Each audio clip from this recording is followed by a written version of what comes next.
Off screen ఏమో చాలా cool, అదే ఆన్ స్క్రీన్ అయితే ఫుల్ ఫైర్ బ్రాండ్ లా ఉంటారు. ఎలా సార్ ఈ రెండు వెర్షన్స్ ఎట్లా మేనేజ్ చేస్తారు మీరు అసలు? అంటే ఆఫ్ స్క్రీన్ ఆన్ స్క్రీన్ అనేది లైఫ్లో రెండు పార్ట్స్. ఓకే, మీరు అడిగే ప్రశ్నలకు సరైన సమాధానం ఇవ్వాలి ఒకటి. ఓకే, అంటే బయట రాజకీయాల్లో కూడా బయట జరుగుతున్న విషయాలను బట్టే మీలో ఉన్న సింహం బయటకు వస్తుంది అనమాట, అంతేనా? అంటే మా హిందువుల బిడ్డలని అంటే ఈ చెంప మీద చూపిస్తే ఈ చెంప మీద ట్రీట్మెంట్ కొట్టే సమాధానం చెప్పాలంటారు. చెంప మీద కొట్టడం ఒకటి, చెంపనే లేకుండా వేయడం ఒకటి. అమ్మో. ఎర్రచందనం మీద బిజినెస్ చేసి రాకేష్ రెడ్డి గారు ఆ డబ్బు తెచ్చి రాజకీయంలో పెట్టి ఎమ్మెల్యే అయ్యారు అనే ఒక ఆరోపణ మీ మీద ఉంది, మీరు ఏం చెప్తారు? 80% ప్రజలు ఇంకా రేషన్ కార్డు మీదే ఆధారపడి బతుకుతున్నారు. ఆ రేషన్ కార్డులు ఎవరు ఇచ్చారు?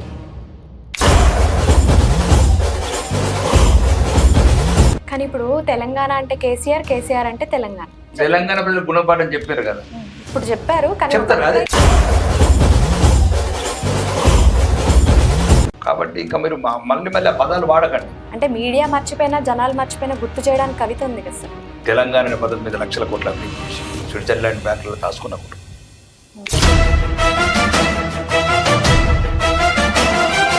సరే, ఇప్పుడు ఈ బీజేపీ పార్టీ చూసుకుంటే కనుక ఎప్పుడు చూసినా ముస్లింలని, క్రిస్టియన్లని తిట్టడమే పని. అంటే వీళ్ళని తిడితేనే బీజేపీలో అధికారంలో ఉన్న వాళ్ళకి అధికారం ఉంటుంది, అసలు బీజేపీకి అధికారమే ఉంటుంది అనేసి. అంటే వాళ్ళని తిట్టకపోతే ఇంక వీళ్ళకేముంటుంది?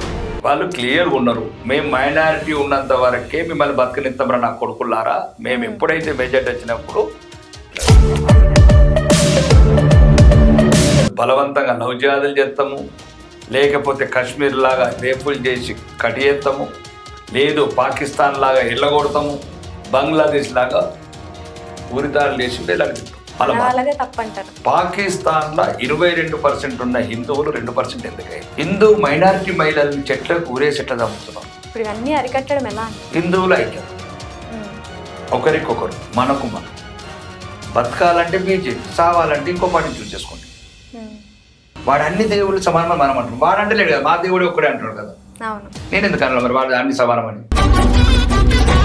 హైదరాబాద్ సన్నాసులు ఉన్నారు కదా, మరి మందిరాలు ఎందుకు ఉంటాయి, ఇక్కడ మసీదులు ఎందుకు ఉన్నాయి? 66 కోట్ల మంది 144 సంవత్సరాలకు వచ్చాక మా నమ్మకమే తప్ప నమ్మకాలకి ఏముంటాయమ్మా? ముస్లిమ్స్కి వాళ్ళ దేవుడు అంటే నమ్మకం, క్రిస్టియన్స్కి వాళ్ళ నమ్మకం అంటే దేవుడు నమ్మకం. అది కూడా మా హిందువులలో ఒక నమ్మకం. కుంభమేళ మునగడానికి బాధ. ఇప్పుడు ఇక్కడ ఉన్న కేసీఆర్ కావచ్చు, లేకపోతే రాహుల్ గాంధీ కావచ్చు, లేకపోతే సోనియా గాంధీ కావచ్చు, ఎప్పుడైనా చూసారంటే హిందూ బొట్టులు ఎప్పుడైనా చూసారా? గాంధీ కుటుంబాన్ని దేవుళ్ళందరూ సమానం అన్నప్పుడు ఇంకా మతం ఎందుకు మార్పు చేసుకుంటే నేను అడుగుతున్నాను, క్రిస్టియన్స్ అడుగుతున్నాను, ముస్లిమ్స్ అడుగుతున్నాను. అన్ని మతాలు సమానమే అన్నప్పుడు ఇంకా మా మతంకి ఎందుకు మార్పిస్తున్నారు మీరు? ఇప్పుడు వీళ్ళంతా సెక్యులర్గా లే కదా, మరి ఒక్కడన్నా పోయి ఓటు సీట్లకి వెళ్ళి చూద్దాం. మీరు సెక్యులర్ అనుకోండి, సెక్యులర్ అంటే అందరూ సమానమే కదా, ముస్లిం హిందూ క్రిస్టియన్ సమానమే కదా. మీరు నీ కోట ఇద్దరు చూడరా ఒక్కడన్నా? బీజేపీ ఒక ఫస్ట్ బీజేపీకి భారత్కి దేశం తర్వాత ధర్మం. సార్ మీరు ఇంత కాన్ఫిడెంట్గా చెప్తున్నారు కదా, అంటే బీజేపీ అంటే అందరినీ హిందుత్వంలోకి తీసుకురావాలి, హిందూ మతం గొప్పది అని హిందువుల గురించి ఎక్కువగా మీరు కేర్ తీసుకుంటారు కాబట్టి అసలు హిందువుల కోసం ఏం చేసింది బీజేపీ? ఇప్పుడు మీరు మందిరాలు కూలాయి అని అన్నారు కదా, అంటే ఇక్కడ బయట ఒక ఎలిగేషన్ ఉంది బీజేపీ మీద. ఏంటంటే అంటే గుడిలు కూలితే ఇవి కూలితే వీళ్ళు వచ్చి బయటకు వచ్చి మాట్లాడతారు, కానీ కలకత్తాలో ఏదైతే డాక్టర్ రేప్ కేసు జరిగిందో అప్పుడు ఈ బీజేపీ మాట్లాడలేదు. ఎందుకని? రాహుల్ గాంధీ కొన్ని వ్యాఖ్యలు చేశారు, అక్కడ యుద్ధమే జరగలేదు, ఒక సెట్ వేసి చూపిస్తున్నారు అని అంటున్నారు. ఈ వ్యాఖ్యలను ఎట్లా తీసుకున్నారు? ముస్లిం సోదరులకు కూడా త్వరలోనే కనువిప్పు కావాలి. కనువిప్పు అయితే దేశంలో అందరం కలిసి ముందుకు తీసుకెళ్తాం, అభివృద్ధిని ఇంకా ఫాస్ట్గా తీసుకెళ్తాం. కనువిప్పు ఎలా కలిగిస్తారు సార్? ఇప్పుడు వాళ్ళు ఉండే ప్లేస్కి వెళ్ళి మసీదు మీద బాణం పెట్టి చూపిస్తారా? ఏంటి సార్ మన కవితక్క పరిస్థితి? అంటే జైల్లో ఉన్నప్పుడే ఆ నాన్నకి ఏదో లేఖ రాసింది అని చెప్పేసి కొన్ని వార్తలు వచ్చినాయి, బట్ ఇప్పుడు బయటకు వచ్చాక మా నాన్నకి లేఖ రాశాను, దెయ్యాలు ఉన్నాయి చుట్టూ, మా నాన్న దేవుడు అని చెప్తుంది. ఎవరు సార్ దెయ్యాలు? ఇప్పుడు కాళేశ్వరం ప్రాజెక్టు మీద ఈడీ నోటీసులు ఇచ్చింది. కేసీఆర్కి, హరీష్ రావుకి, రాజేంద్ర గారికి కూడా. రాజేంద్ర గారు నేను మా పార్టీతో మాట్లాడి సంప్రదింపులు చేసిన తర్వాత నేను వస్తాను అని చెప్పారు. ఆయన ఎప్పుడు హాజరవుతారు? జీవన్ రెడ్డి లాంటి వాళ్ళు మీ మీద కొన్ని ఎలిగేషన్స్ చేస్తున్నారు. ఏంటంటే ఈయన ఆర్మూర్లో కాకుండా హైదరాబాద్లోనే ఎక్కువ ఉంటాడు, ఇంకా పరిపాలన ఎక్కడి నుంచి వస్తుంది అని చెప్పి.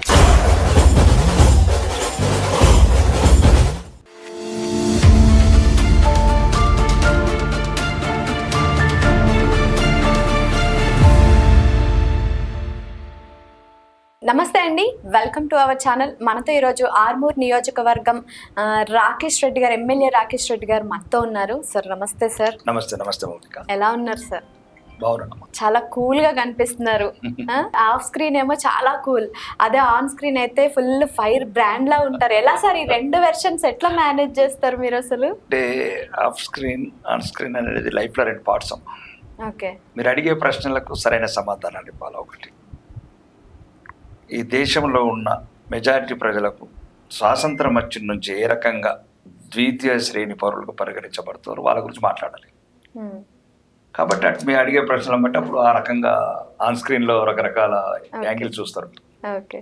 అంటే బయట రాజకీయాల్లో కూడా బయట జరుగుతున్న విషయాలను బట్టే మీలో ఉన్న సింహం బయటకు వస్తుంది అనమాట, అంతేనా? అంటే మా హిందువుల బిడ్డలని 20 ఏళ్ళ బిడ్డని 20 మంది మానభంగాలు చేస్తే రావద్దా?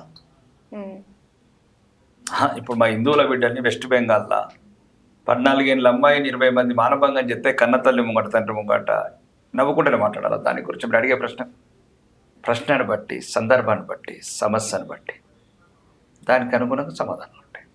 ఓకే. అందుకోసం చెప్పాను అది, నేను తుపాకీతో సమాధానం. అంటే ఈ చెంప మీద చూపిస్తే ఈ చెంప మీద పేట్మని కొట్టే సమాధానం చెప్పాలంటారు. చెంప మీద కొట్టడం ఒకటి, చెంపనే లేకుండా వేయడం ఒకటి. అమ్మో, ఇంకా ప్రాబ్లమే లేకుండా చేసేస్తారు అయితే. ప్రాబ్లం అనేది కాదు, ఏదన్నీ మమ్మల్ని, మా బతుకులు మేము బతుకుతాం. మమ్మల్ని ఎవరేమన్నంత వరకు మాకు ఇబ్బంది లేదు. ఎవరేమనంటే సమాధానం ఎట్లయితే మొన్నిచ్చినాము పాకిస్తాన్కు, చైనా మిసైళ్ళకు, బ్రహ్మోస్ మిసైల్తో అట్లా ఉండే సమాధానం. ఎర్రచందనం మీద బిజినెస్ చేసి రాకేష్ రెడ్డి గారు ఆ డబ్బు తెచ్చి రాజకీయంలో పెట్టి ఎమ్మెల్యే అయ్యారు అనే ఒక ఆరోపణ మీ మీద ఉంది. మీరు ఏం చెప్తారు? రేవంత్ రెడ్డి ఏం తీసుకొచ్చిండు? ఏ డబ్బు తీసుకొచ్చిండు చెప్పు కదా. అది మీరు చెప్పాలి. రేవంత్ రెడ్డి ఏం తీసుకొచ్చిండు? రాహుల్ గాంధీ ఇటలీకి వెళ్ళి అమ్మని మనం పంపించిందా రాహుల్ గాంధీకి? రాహుల్ విన్ని సోనియా గాంధీ వచ్చేటప్పుడు ఇటలీకి తెచ్చుకున్నదా? ప్రియాంక గాంధీ ఏమైనా తెచ్చుకున్నదా? అంటే మీరు సామాన్యులు రాజకీయాల్లోకి వస్తే ఈ రకంగా అవమానకరంగా, అవహేళనగా, ఇబ్బందికరంగా మాట్లాడతారు. మరి జమీందారులు, రాజకుటుంబకులు, రాజులు, వేలాది కోట్లున్న అధిపతులు మరి వాళ్ళని అడగరి ప్రశ్నలు. అంటే ఒక సామాన్య రైతు కుటుంబం నుంచి వచ్చి ఇటుక వేసి 30 ఏళ్ళు కష్టపడి ఈ స్థితికి వచ్చిన తర్వాత 30 ఏళ్ళు నేనేమన్నా అవినీతి, కాళేశ్వరం అవినీతి చేశానా, భగీరథ అవినీతి చేశానా, లేకపోతే కాంగ్రెస్ లాగా రాజీవ్ గాంధీ లాగా బోపర్స్ అవినీతి చేశానా? దేశాన్ని దోసుకున్న వాళ్ళు, రాష్ట్రాన్ని దోసుకున్న వీళ్ళు. మేము మా బతుకులు మేము బతికి ఒక సామాన్య కుటుంబాల నుంచి ఎదిగి ఈరోజు ప్రజలు ఆశీర్వదిస్తే తమ బిడ్డగా ఒక సామాన్యుడి కళ నెరవేరుస్తున్నారు తెలంగాణ అసెంబ్లీలో.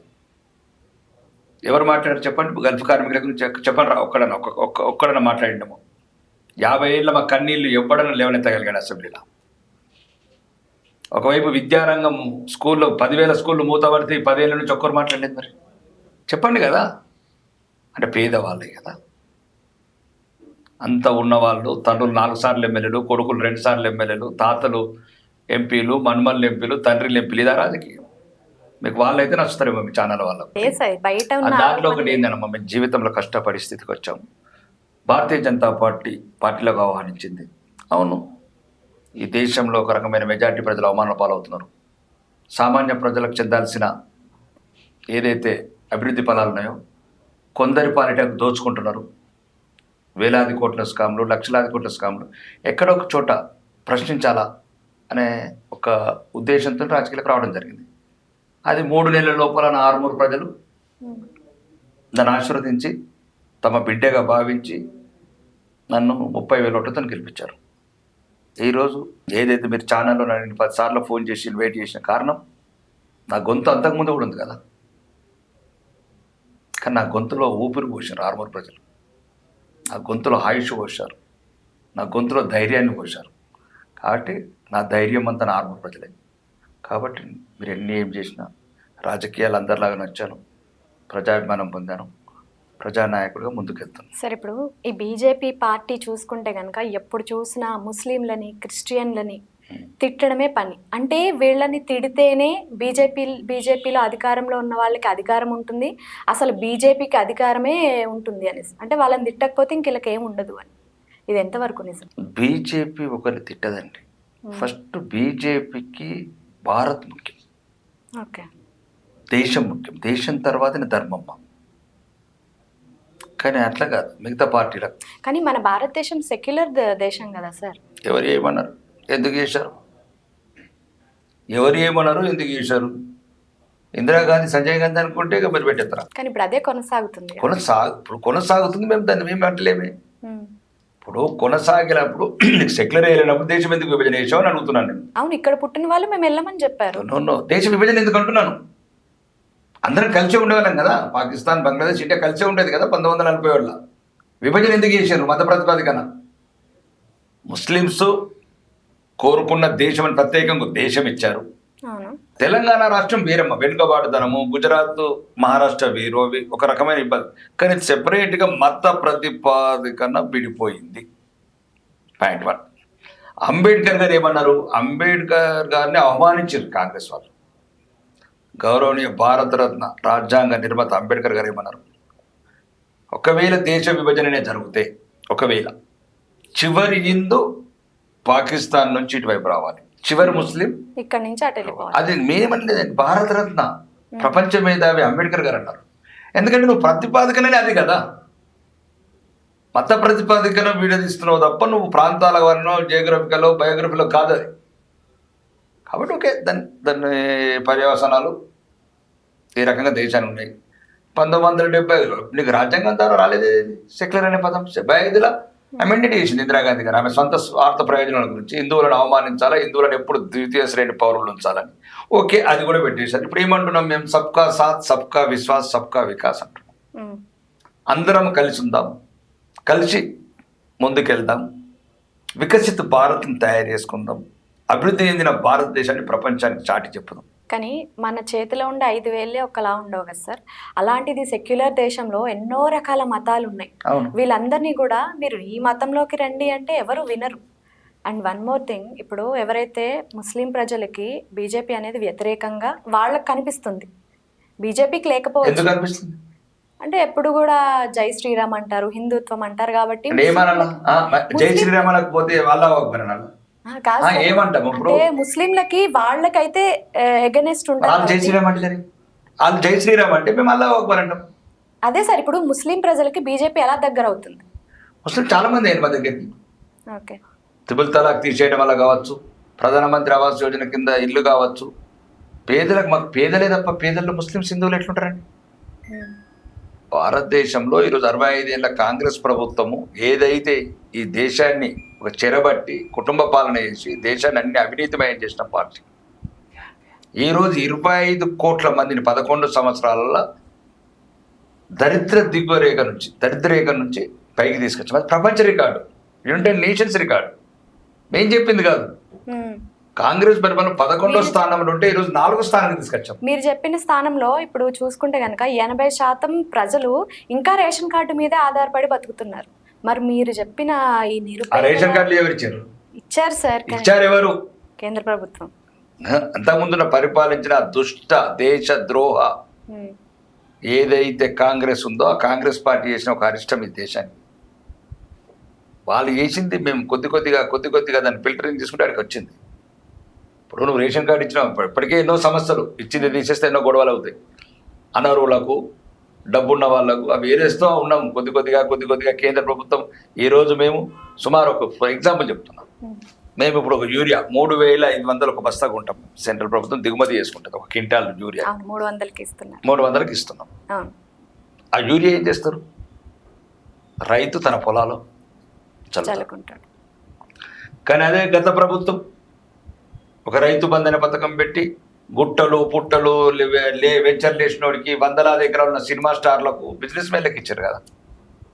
పంట పండించేటోడికి మేమిస్తే మొక్కమొలని భూములకు ప్రభుత్వాలు ఇస్తున్నాయి. ఇదే తేడా. కాబట్టి మాకు పేదరికాన్ని ఏ రకంగా ఈ మాట అంటే బీఆర్ఎస్ వాళ్ళు ఏమంటున్నారంటే, అంటే తెలంగాణ తీసుకొచ్చింది కేసీఆర్, అప్పటి వరకు ఎవరు ఆయన ఎవరు శ్రీకాంతాచారి తండ్రి ఎట్లా కానిస్టేబుల్కి ఇచ్చే చుట్టం ఆయన. ఇప్పుడు తెలంగాణ తీసుకొచ్చింది అంటే కేసీఆర్ అని డైరెక్ట్ చెప్పుకుంటారు. ఎవరు చెప్పుకుంటారు?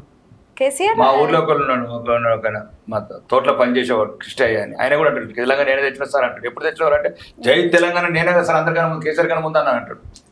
మా తోటలో పనిచేసేవాడు. కానీ తెలంగాణ ప్రజలే కేసీఆర్ కన్నా ముందే జై తెలంగాణ అన్నాడు మా కృష్ణయ్య. అది ఎట్లా? కానీ ప్రతిపాదన తీసుకొచ్చింది అయితే జయశంకర్ ఉద్యమాలు చేసింది అయితే ఆయననే కదా. జయశంకర్ సార్ ఎవరు? గద్దర్ ఎవరు? గద్దర్ అన్న ఎవరు? కోదండరామ్ సార్ ఎవరు? చీమలు పెట్టిన పుట్టలు పాము జొర ఉన్నట్టు ఆయన జొరబడ్డాడు. కొద్దిగా ఒక పోషకాడు పోషించడం పాత్ర పోషించాడు ఆ నాటకంలో, ఆ ఉద్యమంలో. ముక్కోటి తెలంగాణ ఒక్కటై, ముక్కోటి తెలంగాణ ఒక్కటై యుద్ధరంగం కథన రంగం చేసిన ఈ తెలంగాణ నేల మీద సకల జనుల సమ్మె కావచ్చు. కానిస్టేబుల్ కృష్ణయ్య లాంటి వాళ్ళు కాల్చుకున్నారు. స్వర్ణక్క లాంటి వాళ్ళు తన రైలు పట్టాల కింద పెట్టినారు. ఇసాక్ రెడ్డి లాంటి వాళ్ళు గొంతులు కోసుకున్నారు. ఎవరు చచ్చిపోయారు? కేసీఆర్ కుటుంబంలో చెప్పు. కాదు 119 మంది ఎమ్మెల్యేలకు ఇన్క్లూడ్ మా కుటుంబాలలో ఎవడు ఆత్మహత్యలు చేసుకున్నాడు. కానీ ఇప్పుడు తెలంగాణ అంటే కేసీఆర్, కేసీఆర్ అంటే తెలంగాణ. వితౌట్ కేసీఆర్ తెలంగాణ తెలంగాణ ప్రజలు గుణపాఠం చెప్పారు కదా. ఇప్పుడు చెప్పారు. చెప్తారు అదే, ఏదైనా అబద్ధం మోసం చిరస్థాయిగా ఉండదు, చిరకాలం నిలవదు. ఆ అబద్ధము, ఆ మోసగారి మాటలు, మాయాల పకిరు మాటలు విని తగిన గుణపాఠం చెప్పారు సమయం వచ్చినప్పుడు. కాబట్టి ఇంకా మీరు మళ్ళీ ఆ పదాలు వాడకండి. తెలంగాణ ముక్కోటి తెలంగాణ, మొత్తం తెలంగాణలో ఉన్న 4 కోట్ల మంది ప్రజలు ఉద్యమాలు చేసి కవులు, కళాకారులు, మేధావులు గజ్జెలు కట్టిండ్రు, ధూమ్ధాములు చేసిండ్రు, వంటవార్పులు అన్నారు, యువత విద్యార్థి లోకమంతా రోడ్ల మీదకి వచ్చిండ్రు. ఒక్కరు అయిద్దరా? ఇది దయచేసి మీరు ఆ ఉద్యమాన్ని అట్లాంటి ఇక్కడ నుంచి కూడా మీడియా మిత్రులందరికీ చెప్తున్నాను ఈ బాను. ఇంకొకసారి తెలంగాణకు కేసీఆర్ కుటుంబానికి సంబంధం లేదు. అంటే మీడియా మర్చిపోయినా, జనాలు మర్చిపోయినా గుర్తు చేయడానికి కవిత ఉంది కదా సార్. అలా ఫ్యామిలీ ఉంది కదా అస్తమాన ప్రజలకి, మేము ఉన్నామని. దీనికి ఏమంటారు? అదే ఈ తెలంగాణ అనే పదం మీద లక్షల కోట్ల అవినీతి చేసి స్విట్జర్లాండ్ బ్యాంకులలో దాచుకున్న కుటుంబం, 1200 మంది బిడ్డలను చంపి ఆత్మహత్యలకు ప్రేరేపించిన కుటుంబం, 2014 జూన్ 2 నుంచి మొత్తం గతం మర్చిపోయిన కుటుంబం, ఈ రాష్ట్రాన్ని లక్షలాది కోట్ల అప్పులు చేసి రోజు తెలంగాణ ప్రజల గుద్దిబండ చేసిన కుటుంబం, నిరంకుశత్వంగా బంధుత్వమే ఒక అక్క బావ అన్న మామ అనుకుంటా తెలంగాణని దోసుకున్న కుటుంబం, విస్కీల సోడ వేసినోడికి రాజ్యసభ ఇచ్చిన శ్రీకాంతాచారి తల్లి ఇప్పటికీ రోడ్ల మీద తిరుగుతుంది. కాబట్టి ఆ కుటుంబం గురించి తక్కువ మాట్లాడండి. డబ్బు ఉంటే డబ్బు ఉండొచ్చు, దొరలైతే దొరలై ఉండొచ్చు. దొరలను తరిమి కొట్టండి ఇలా మారుమూరు. దొరలా సార్ వాళ్ళే చెప్పుకుంటారు కదా దొరలము అని. వాళ్ళే నేను చెప్పుకుంది ఆయనే చెప్పుకుంటారు కదా దొరలమని. కాబట్టి ఒకటండి, ఆ తెలంగాణ ఉద్యమం కలంక దేకండి దయచేసి. మా బిడ్డలు చచ్చిన వాళ్ళు, కల్వకుంట్ల కుటుంబాలు ఎవరు చావలేదు, ఏ రాజకీయ నాయకుల కుటుంబం చావలేదు.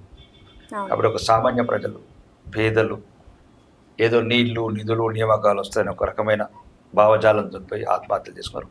ఏదన్నా ఈ తెలంగాణ ఖ్యాతి చెందుతుంది అంటే ఆ 1200 బిడ్డలకు మాత్రమే.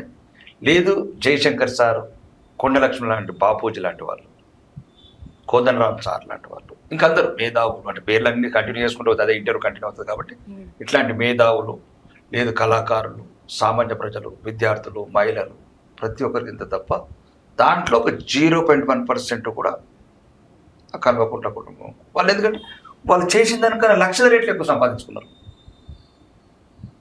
వాళ్ళు చేసింది ఇంత కావచ్చు, సంపాదించుకున్నది ఇంత.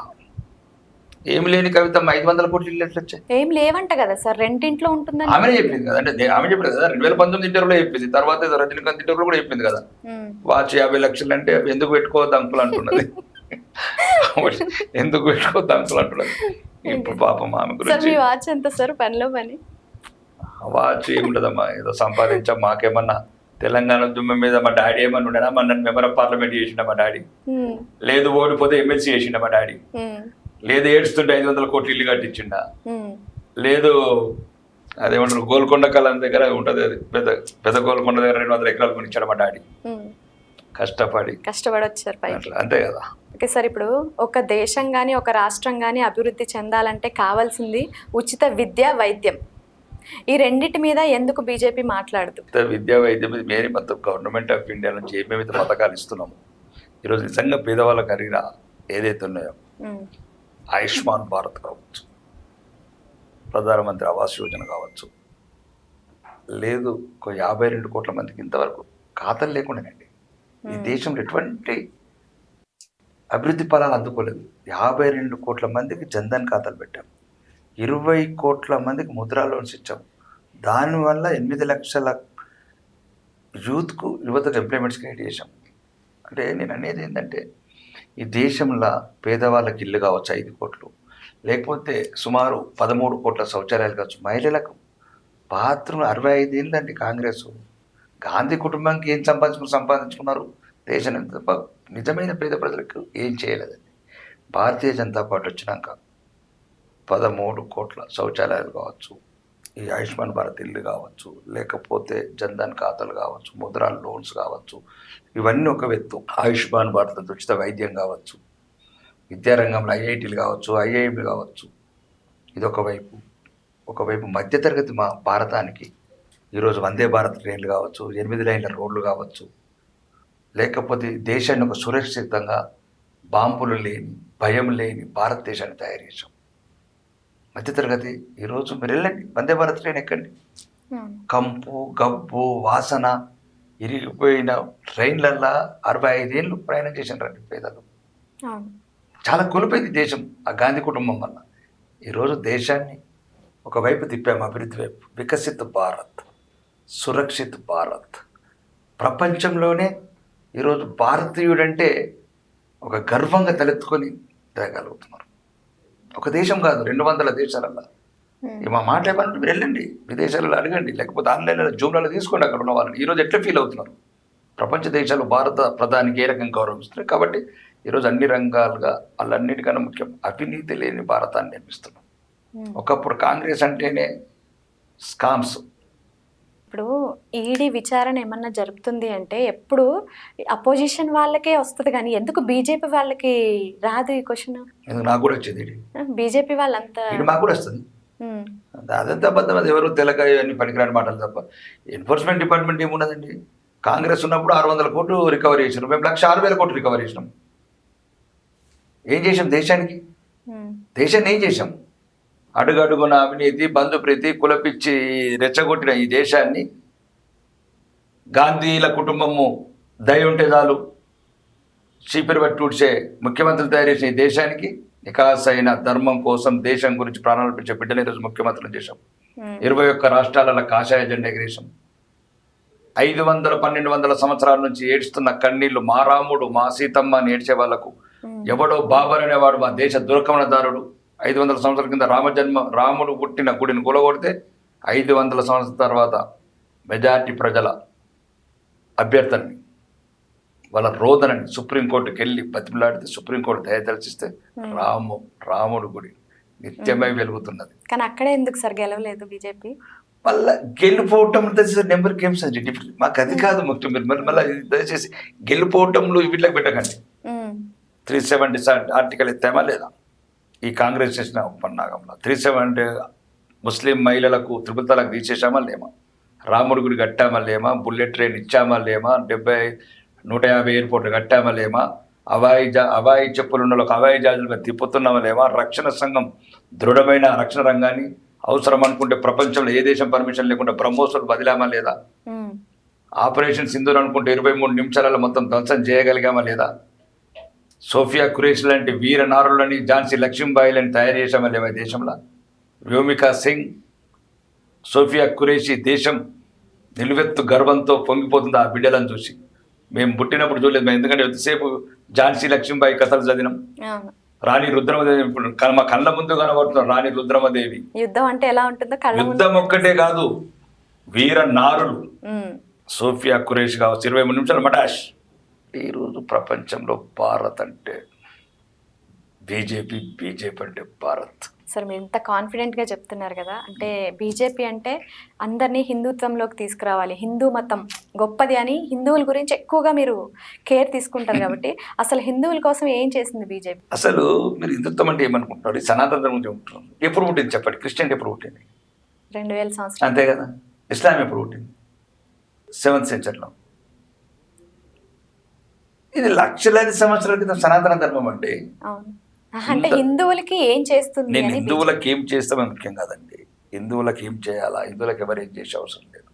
హిందువులు ఏదైతే ఇప్పుడున్న ప్రజాస్వామ్య దేశంలో అడుగడుగున అవమానాలు పాలవుతున్నారు కాంగ్రెస్ ప్రభుత్వం వల్ల. ఆవులను చంపారు, గోవులను చంపారు, ఋషులను చంపారండి. ఇందిరాగాంధీ ఋషులు ధర్నా చేస్తే ఢిల్లీ వీధులలో, ఆ ఋషులు ఎవరో కాదు, ఆమె ప్రధానమంత్రి అయినప్పుడు వాళ్ళ సపోర్ట్ తీసుకొని గెలిచింది అప్పటి నుంచి లెక్కప్ప వాళ్ళతో. ఆమె ఇచ్చిన వాగ్దానం అట్లా. ఓకే, నువ్వు చేస్తూ చేయవు, కానీ గోవులను చంపటము, ఋషులను చంపటము, లేదు హిందువులను అడుగడుగులను చంపటము, 1991 లాంటి చోట ములాయం సింగ్ యాదవ్ లాంటి కరసేవకులను చంపటము, ఇదంతా ఒకవైపు. కశ్మీర్ లాంటి చోట హిందువులను లేకుండా చేయటము, ఆడబిడ్డల్ని మానభంగాలు చేసి రంపాలతో పోయటము, లేదు మీ అందమైన భార్యల్ని, కూతుర్లని, చెల్లెల్ని మాకు ఇచ్చి మీరు ఈ కాశ్మీర్ నుంచి బదిలీ మేము కాశ్మీర్ పండితులు నిలగొట్టడం, ఇవన్నీ ఎవరు ఆయన. కాబట్టి హిందువులు ఎవరిని ఏమన్నారండి?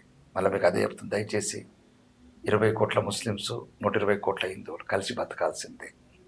పుట్టింది ఇక్కడ, వాళ్ళు ఎవరో కాదు. ఈ నేల, ఈ గాలి, ఈ శ్వాస మనందరం ఒకటే. This is a Indian DNA, Bharat DNA. వాళ్ళు విదేశాలకు వచ్చిన టర్కీషులు, మొఘలాయిలు గారు, వాళ్ళు అప్పుడు ఏదైతే 400-500-600-700 సంవత్సరాల క్రితం బలవంతంగా మత మార్పిడిలు చేసుకున్న వాళ్ళు మా పూర్వీకులను. కాబట్టి వాళ్ళ మీద ఎటువంటి ద్వేషం లేదు. ఒకటి. రెండోది, మీరు మమ్మల్ని గౌరవించేవారు, మిమ్మల్ని గౌరవిస్తాం. మీరు మమ్మల్ని ద్వేషిస్తే మేము ద్వేషిస్తాం. మూడోది, 90% ముస్లిమ్స్తో ఏం ఇష్యూ లేదు ఈ దేశంలో.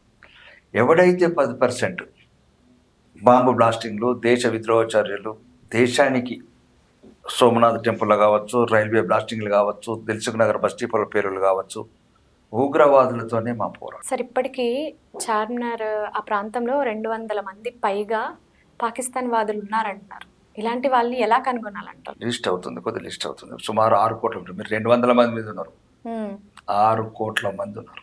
ఓ my god. Rohingya muslims, Bangladesh muslims, Pakistan అంటే టెర్రరిస్టుల మట్టుకు 200 మంది ఉన్నారు. టెర్రరిస్ట్ 200 నడుస్తూ ఉంటుంది నిరంతరం. పెద్ద దేశం ఇది. ఎట్లయితే గంగా నది ఉన్నది అట్లుంటుంది భారతదేశం. ఇది చిన్నగా ఉంటారు. ఎట్లా 146 కోట్ల మంది, రోజుకి 80,000 మంది పుడతారు. ఇవి చిన్న చిన్నవి జరుగుతుంటుంది. కానీ ఈ రోజు భారతదేశాన్ని సురక్షితంగా ఉంచామా లేదా? ఒకటి నిరంతరం జరుగుతుంటుందండి. తీవ్రవాదులు, ఉగ్రవాదులు ఉంటుంది, అది చేస్తుంటాం. కానీ మాత్రం ఈ దేశంలో ఉన్నప్పుడు ముస్లిమ్స్, హిందువులు కలిసి బతకాల్సిందే. ఒకటి. ఈ నేల మనది, ఈ గాలి మనది అని మేము అంటున్నాం. మీరు కాదు జిహాద్, కాఫీర్ అంటే మేము దానికి సరైన సమాధానాలు ఇస్తాం. మేమందరం సమానం అంటున్నాం. మీరు మేమేమంటున్నాం? రంజాన్ పిలిస్తే వెళ్తారా సార్? ఎందుకు వెళ్ళకూడదు? వాళ్ళ దీపావళికి వస్తారు, మేము రంజాన్కి వెళ్తాం. సూపర్. ఇవన్నీ ఒకటేనండి. ఇదంతా లేనిపోయిన అపోహలు. వాళ్ళకున్న అపోహలు సార్ ఇవన్నీ. ఏం లేదు, ఎందుకు లేదు. వాళ్ళు ఒకటి, వాళ్ళు క్లియర్గా ఉన్నారండి. వాళ్ళు క్లియర్గా ఉన్నారు. మేము మైనారిటీ ఉన్నంత వరకే మిమ్మల్ని బతకనిస్తామరా నా కొడుకులారా. మేము ఎప్పుడైతే మెజార్టీ వచ్చినప్పుడు మొత్తం మీ కుటుంబంలో ఉన్న స్త్రీలందరినీ మానభంగాలు చేస్తాము, లేకపోతే బలవంతంగా లవ్ జిహాదులు చేస్తాము, లేకపోతే కాశ్మీర్ లాగా రేపులు చేసి కటియేస్తాము, లేదు పాకిస్తాన్ లాగా ఎల్లగొడతాము, బంగ్లాదేశ్ లాగా ఉరితాళ్ళు వేసి వెళ్ళాలి చెప్తాం. వాళ్ళు క్లియర్గా ఉన్నారు. వాళ్ళేం తప్పు లేదు. వాళ్ళదే తప్పంటారు. మన వాళ్ళ తప్పు అంటే తప్ప గొప్ప వాడిని నిర్ణయించుకోవాలి. మేమేం చెప్తున్నామండి, పాకిస్తాన్లో 22% ఉన్న హిందువులు 2% ఎందుకు అయ్యారు? హిందూ మైనారిటీ మహిళల్ని చెట్లకు ఊరేసి ఎట్లా చంపుతున్నారు? 13-14 సంవత్సరాల అమ్మాయిని మత మార్పిడి చేసుకుంటే నికాలు ఎట్లా చేసుకుంటున్నారు బలవంతంగా తుపాకులు పెట్టి. బంగ్లాదేశ్లో 20% ఉన్న హిందువులు 5%కి ఎట్లా వచ్చారు? సుమారు 1 year కిందనే వేలాది మంది మహిళల్ని అవును. అత్యాచారాలు చేసి హత్యలు చేసి మర్మాంగాలు చూసి వేలాడదీశారు. ఇది భారతదేశంలో జరగకూడదు అని మేము అంటున్నాం. దానికి భారతదేశంలో కూడా వైరస్ మొదలైంది. ఇది అవుతుందా సార్? సాధ్యమని అంటారా?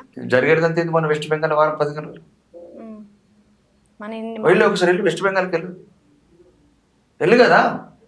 బహిరంగంగా చెప్తున్నారు మీ భర్తలు బతకాలంటే మీ చీరాలు ఇవ్వండి అని హిందూ స్త్రీలకు బహిరంగంగానండి. ఇది ఎక్కడ కాదు, అంత సోషల్ మీడియాలో మీకు వీడియోలు పంపిస్తాను. అవును సార్, అవును. ఇప్పుడు ఇవన్నీ అరికట్టడం ఎలా అంటే హిందువుల ఐక్యత, ఒకరికొకరు, మనకు మనం, అదే సాధ్యం అవుతుందా అని అడుగుతాను. ప్రయత్నం తప్పేముంది? ప్రయత్నం ఎక్కడొచ్చు ప్రయత్నం ఉండాలి. కాదు చావును కోరి తెచ్చుకుంటామని మీ ఇష్టం. బతకాలంటే బీజేపీ, చావాలంటే ఇంకో పార్టీని చూస్ చేసుకోండి. నేను చెప్తున్నదంటే అబద్ధం అయితే వెస్ట్ బెంగాల్ కొండి. మమతా బెనర్జీ నుండి ఎట్లా లంకినిలాగా ఉంటుంది. అల్లాకి కస్సం తుమర క్యా కరితే దేకో అంటున్నది ఆమె. ఎట్లా తయారైపోతుంది 70 ఏళ్ల వయసులో.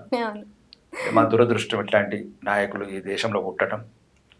ఏదేమైనా మాకు ఇతర మతస్థులతో ఎటువంటి ఇబ్బంది లేదండి.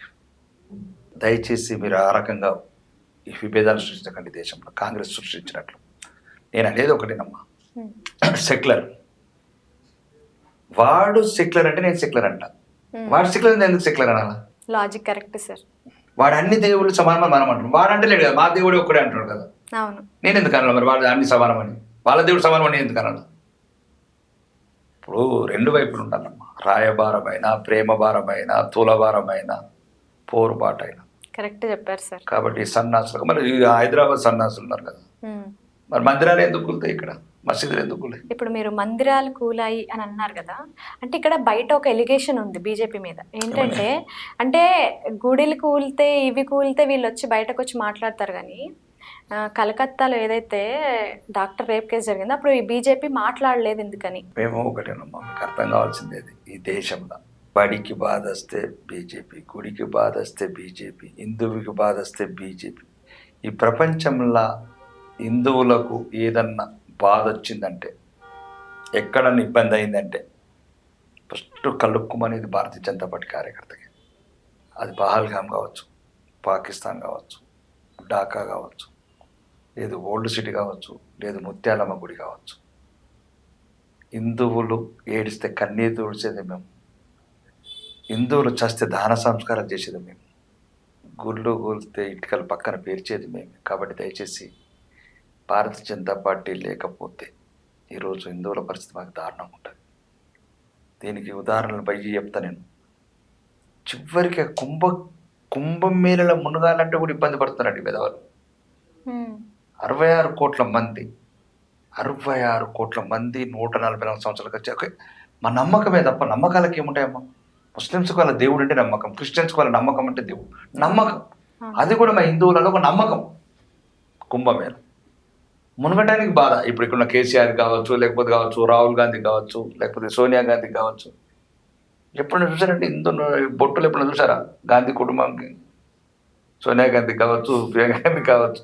మా దేశం అంటే ఇష్టం లేదండి వాళ్ళకు, మా ధర్మం అంటే కూడా ఇష్టం లేదు వాళ్ళకు. సార్, రాహుల్ గాంధీ కొన్ని వ్యాఖ్యలు చేశారు. అక్కడ యుద్ధమే జరగలేదు, ఒక సెట్ వేసి చూపిస్తున్నారు అని అంటున్నారు. ఈ వ్యాఖ్యలను ఎట్లా తీసుకుంటారు? వేరే సౌదీ లాంటి దేశాలు అట్లాంటి మాట అంటే ఏర్పడుతుండే. సౌదీ లాంటి దేశంలో అట్లా మాట అంటే సుమారు అంటే 30 సార్లు ఎత్తుండే యావజ్జీవ శిక్ష. కాదండి అట్లాంటి విషయాలు కాదు. రాజకీయాలు ఏమున్నా కానీ ఒకటమ్మా, దేశం ముఖ్యం. దేశమే లేనప్పుడు ఏమీ లేదు. ఈరోజు సుమారు భారత సైన్యాన్ని అవమానపరిచినట్లు త్రివిధ దళాలు, ఈ దేశం రక్షణ. ఏ ధైర్యంతో అంత బోల్డ్గా కామెంట్స్? గన్మెన్ లేకుండా ఏమైనా విదేశీ ఏజెంట్ అండి ఆయన, విదేశీ ఏజెంటు, చైనా ఏజెంటు. ఈ దేశానికి పట్టిన శని ఆ గాంధీ కుటుంబం. దేశానికి పట్టిన శని అంటున్నా కదా. మా దేశస్తుడు కాదు, మా మతస్థుడు కాదు, విదేశీ సంతతి. ఐడియాలజీ మొత్తం ఒక దేశానికి విరుద్ధమైన ఐడియాలజీ. ఎవరైనా దేశాన్ని విమర్శిస్తారండి? దేశ సైన్యాన్ని అవమానపరుస్తాడా? ప్రధానమంత్రి కావాలని కలలుగంటున్న ఒక నాయకుడు భారత సైన్యాన్ని అవమానించినట్లు మాట్లాడటం, భారత సైన్యం ఎన్ని కూలిపోయిన ఫ్లైట్లు ఎక్కిపడటం కూడా పిచ్చోడా? ఏదైనా యుద్ధం చేసేటప్పుడు శవాల లెక్క అడుగుతారు కానీ మన ఎన్ని కూలిపోయినాయి అడుగుతారు. ఏమన్నా చెప్పండి, నిజంగా చెప్పాలి అంటే స్టేట్ మినిస్టరే మాట్లాడుతున్నాడు కదా సార్, మన పాకిస్తాన్ అనేసి. ఆయన రేవంత్ పాపం రెడ్డి మీద గారు. అనుకోకుండా లాటరీ టికెట్ జరిగి ముఖ్యమంత్రి అయ్యిండు. ఇక ఆయన గురించి తక్కువ మాట్లాడితే మంచిది. దేశం గురించి మాట్లాడుతున్నాం కాబట్టి ఈ భారతీయ జనతా పార్టీ దేశమే ముఖ్యమండి. దేశం ఉన్నట్లే మనం ఉంటాము, మనం ఉన్నట్టునే మన భవిష్యత్తు ఉంటుంది. దయచేసి దేశాన్ని అవమానించే మాటలు ఎవరు కూడా మాట్లాడకూడదు.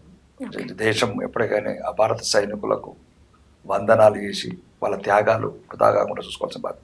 ఈరోజు ఇంత నిర్భయంగా ఇంత ఆనందంగా ఈ దేశంలో బతుకుతున్నారు 140 కోట్ల మంది అంటే వాళ్ళు సరిహద్దులల్లో -డిగ్రీలలో ప్రాణాలు కోల్పోతున్నారండి. సైనికులని, సైనికుల కుటుంబాలని నిత్యం స్మరించుకొని వాళ్ళకి ఎప్పటికి రుణపడి ఉండాలి. ఎప్పటికని భారతీయుడైన ప్రతి ఒక్కరు. సార్ ఇప్పుడు బీజేపీ అనేది మోదీ గారి క్రేజ్ మీదే నడుస్తుంది అన్నట్టుగా అంటున్నారు. నెక్స్ట్ మోదీ గారు లేకపోతే బీజేపీ పరిస్థితి ఏంటి అని కూడా బయట అనుకుంటున్నారు. అసలు ఏమంటారు? ఇది భారతీయ జనతా పార్టీ అనేది పొలిటికల్ పార్టీ కాదండి. ఇది ఒక ఆర్ఎస్ఎస్ రాష్ట్రీయ సేవకులు ఒక వింగ్ మాత్రమే. ఓకే. విశ్వ హిందూ పరిషత్ కావచ్చు, బజరంగ దళ్ కావచ్చు, హిందూ వాహిని కావచ్చు, దీంట్లో ఒక 40 భాగాలు ఉంటాయి. దీంట్లో ఒక చిన్న భాగం భారతీయ జనతా పార్టీ. ఒకరి తర్వాత ఒక్కరు ఎప్పుడు ఈ కాషాయ జెండాని ఎత్తుకునే ఉంటాము, కౌగులించుకుంటాము, ప్రాణాలు ఇస్తూనే ఉంటాము, రక్తం దారపోస్తూనే ఉంటాం ఈ కాషాయ జెండా. అంతకుముందు వాజ్పేయి గారు, అద్వానీ గారు, అంతకుముందు జనసంఘ్, అంతకుముందు ఆర్ఎస్ఎస్, తర్వాత మోడీ, తర్వాత ఇంకెందరో వస్తారు. కానీ ఈ కాషాయ జెండా మాత్రం భారతదేశం ఉన్నంత వరకు రెపరెపలాడుతూనే ఉంటుంది. ఎందరు వచ్చినా మధ్యన పుట్టినాయి, మధ్యన పోతాయి, మధ్యన వచ్చిన ఏమనుకుంటారు. 800 సంవత్సరాలు పరాయి పాలన ఉన్నామండి. 600 సంవత్సరాలు తురుష్కుల పరిపాలన, 200 సంవత్సరాలు క్రిస్టియన్ పరిపాలన. ఆయనని మమ్మల్ని ఏం చేయలేకపోయారు. కనుక ఈజిప్ట్ లాంటి దేశాలని 15 నెలల మొత్తం 60% ముస్లిం చేశారు. యూరోప్ లాంటి దేశాలను క్రిస్టియన్ చేశారు. కానీ భారతదేశం చెప్తున్న వల్ల వాళ్ళ రూల్ ఉండగా వాళ్ళు 9 కోట్ల మంది హిందువులను చంపుతుంటే, సుమారు 9 కోట్ల మంది హిందువులను చంపారండి. అయినా ఈ సనాతన ధర్మం కొడగట్టనియలేదు. ఈ ధర్మానికి ఒకటి ఇది నిరంతర ప్రక్రియ. మోడీ తర్వాత ఇంకొకరి తర్వాత ఇంకొకరు, ఇది ఎప్పటికీ సనాతన ధర్మం ఉన్నన్ని రోజులు, ప్రజాస్వామ్య విలువలు ఉన్న రోజులు భారతీయ జనతా పార్టీ ప్రయాణం సాగుతున్నాం. సరే, ఇంకొకటి, ఇప్పుడు ఆల్రెడీ కేంద్రంలో బీజేపీయే ఉంది, రాష్ట్రంలో మాత్రం లేదు. రాష్ట్రంలో కూడా అదే వస్తే అంటే బీజేపీ వాళ్ళని ఆపలేరు ఎవరు. అంటే ఇంకా ఇప్పటికే వాళ్ళు అంటే దండాలు చూపిస్తున్న రేంజ్లో ఉన్నారు. ఇప్పుడు ఒకవేళ ఇక్కడ రాష్ట్రంలో కూడా బీజేపీ వచ్చేస్తే ఇంకా ఎవరు ఆపలేరు వాళ్ళని అంటే ఏం చేస్తారు చెప్పండి కదా, మీరు చెప్పండి. దాన్ని అనడం క్లియర్గా ఏంటి. మరి గుజరాత్లో 6 సార్లు 30 ఏళ్ళు వచ్చాం, ఏం కాలే. మధ్యప్రదేశ్లో 4వ సార్లు ఉన్నాం, ఏం కాలే. ఛత్తీస్గఢ్లో 3వ సార్లు ఏం కాలే. హర్యానాలో 3వ సార్లు వచ్చినాం, ఏమైంది. ఒరిస్సాలో వచ్చినాం, ఏమైంది. హిమాచల్ ప్రదేశ్లో ఏమైంది. 21 రాష్ట్రాలండి. బ్రహ్మాండంగా అవినీతి లేకుండా అభివృద్ధి వైపు పరుగులెత్తిస్తున్నాం దేశాన్ని. 65 సంవత్సరాలు భ్రష్టు పట్టించిన కాంగ్రెస్ ప్రభుత్వం అడుగడుగున అవినీతి తీసి దేశాన్ని దోసుకున్న పార్టీ నాయకత్వం ఈరోజు 21 రాష్ట్రాలలో లేదు. కొత్తగా ఏమవుతుందండి. అంతే, హిందువులు కొద్దిగా గర్వంగా గౌరవంగా బతకగలుగుతారు ఈ రాష్ట్రంలో. ఎట్లయితే ఎవరికి ఎలాంటి ప్రాబ్లం ఏమి ఉండదు. ఎందుకంటే మళ్ళీ కాదే ఇప్పుడు డైరెక్ట్ ముస్లిమ్స్ అదే అడుగుతున్నారు సార్. అంటే మా దగ్గర లేరా ముస్లిమ్స్? షానవాజ్ హుస్సేన్ అంటే లేరా? మా దగ్గర ముస్లిమ్స్ కూడా చాలా మంది ఉన్నారు కదా. ఈ కాంగ్రెస్ అండి మొన్న జమాతే ఇస్లామీ వాళ్ళు క్లియర్ డిక్లేర్ చేశారు ఢిల్లీ ఎన్నికలలో, ఈసారి నరేంద్ర మోడీ పోయేలా ఓటు ఈ దొంగలీలు కాంగ్రెస్ వాళ్ళని ఆయన అన్నాడు. ఏమన్నా మతాల మధ్యన చిచ్చు పెట్టి, మా మధ్యన చిచ్చు పెట్టి, సోదరుల మధ్యన చిచ్చు పెట్టి వీళ్ళు రాజకీయం చేయాలనుకుంటున్న కాంగ్రెస్ వాళ్ళు, మిగతా ప్రతిపక్ష పార్టీలు. భారతీయ జనతా పార్టీ ఒక్కటే ముస్లింల వైపు నిలబడుతుంది, ముస్లింల గురించి ఆలోచిస్తుంది. వాళ్ళకి అభివృద్ధి సబ్కా వాళ్ళదే చెప్తున్నారు, సబ్కా సాత్, సబ్కా విశ్వాస్, సబ్కా వికాస్. ఇదే భారతీయ జనతా పార్టీ. ముస్లిం సోదరులు కూడా త్వరలోనే కనువిప్పు కావాలి. కనువిప్పు అయితే దేశంలో అందరం కలిసి ముందుకు తీసుకెళ్తాం, అభివృద్ధిని ఇంకా ఫాస్ట్గా తీసుకెళ్లొచ్చు. కనువిప్పు ఎలా కలిగిస్తారు సార్? ఇప్పుడు వాళ్ళు ఉండే ప్లేస్కి వెళ్ళి మసీదు మీద బాణం పెట్టి చూపిస్తారా? మసీదుల మీద బాణం, వాళ్ళ ప్రార్థన స్థలాలండి. దయచేసి ఇట్లాంటి మాటలు అంటే ఆ చర్యలు ఆల్రెడీ మనం ఏం లేవు, చర్యలు ఏం లేవు. భారతదేశంలో ఇంతవరకు ముస్లింలకు జరిగిన అవమానం ఏం లేదు. 3 కోట్ల మంది నుంచి 24 కోట్ల మంది అయ్యారు. మమ్మల్ని మేము కాల్చుకుంటున్నాం, మమ్మల్ని మేము చంపుకుంటున్నాం తప్ప ఆ ధర్మానికి ఎక్కడ కూడా ఒక్కరు కూడా ఇంటర్ ధర చెప్తున్నా, 1000 మంది హిందువులు ఉన్న దగ్గర, ఇల్లున్న దగ్గర లేదు, 100 మంది హిందువుల దగ్గర ఒక ముస్లిం సురక్షితంగా ఉంటాడు. వాళ్ళ భార్య పిల్లలు మా తల్లుల్లాగా చూసుకుంటాం, మా చెల్లెల్లాగా చూసుకుంటాం. అదే 100 మంది ముస్లిమ్స్ ఉన్న దగ్గర ఒక 10 మంది ఉండే హిందువులు ఉంటారేమో చూడండి. ఎక్కడ చూపించండి, ఎక్కడ చూపించండి. నేను మాట అబద్ధమైంది. వాళ్ళు 100 మంది హిందువులు ఉన్న దగ్గర ఒక్కరున్నా కడుపులో పెట్టి చూసుకుంటాం. కష్టానికి, సుఖానికి, దుఃఖానికి, అన్నిటికీ కడుపులో పెట్టి కాపాడుకుంటాం ఆ కుటుంబం. చాలా great words. That is the Hinduism. అదే 100 మంది ముస్లిమ్స్ ఉన్న దగ్గర ఒక 20 మంది హిందువులు చూస్తారేమో, 20 కుటుంబాలు ఉంచుతారేమో. చూడండి, నా మాట అబద్ధమైతే బహిరంగ సవాళ్ళతో రండి, ఏవైతే మిగులుతారు చూపిస్తాను. ఇంకా తెలంగాణ ఓల్డ్ సిటీ ఒక్కడైనా కొనుక్కోండి, చార్మినార్ గారు ప్రాపర్టీ కొంటారు. అన్నది ఒక ముస్లిం మంచిగా కొంటాడు అమీర్పేటలో, మరి అమీర్పేట పోయి పత్తగట్లగా ఉన్నాడు. అంటే అందరూ ముసుగులో గుద్దులాట, లోపల ఒకటి, బయట మాట్లాడడానికి ఒకటి. నేను అందుకు చాలా మంది ఎమ్మెల్యేలు అడుగుతాను, కోంపల్లిలో కొంటారా ప్రాపర్టీ, చార్మినార్ గారు కొంటారంటే లేదు కోంపల్లి, మరి చార్మినార్ గారు ఎందుకు కొనరు? అదొకటి. ఏదైనా ఇంకా కలిసి బతకక తప్పదు. కలిసి బతకాలంటే అదే నేను చెప్తున్నాను, హిందువులకు మనం సంఖ్య పెంచుకోక తప్పదు. 10 మంది వాడు కానీ మత మార్పిడిలు చేసుకుంటున్నారు కదా సార్. మళ్ళీ నేను అదే చెప్తున్నాను, అందరూ సమానం అన్నప్పుడు, దేవుళ్ళందరూ సమానం అన్నప్పుడు ఇంకా మతం ఎందుకు మార్పిడి చేసుకుంటే నేను అడుగుతున్నాను. క్రిస్టియన్స్ అడుగుతున్నాను, ముస్లిమ్స్ అడుగుతున్నాను. అన్ని మతాలు సమానమే అన్నప్పుడు ఇంకా మా మతంకి ఎందుకు మార్పిస్తున్నారు మీరు? మీకు అర్థమైందా మోనిక గారు? అంటే ఎంత దుర్మార్గమైన కీడే చెప్తున్నారు. ఇప్పుడు మొన్న కూడా ఎవరో పాస్టర్ అంటుంటే నెలకు 3500 మందిని హిందువులని మారుస్తారట అతను. ఉన్నాడు కూడా.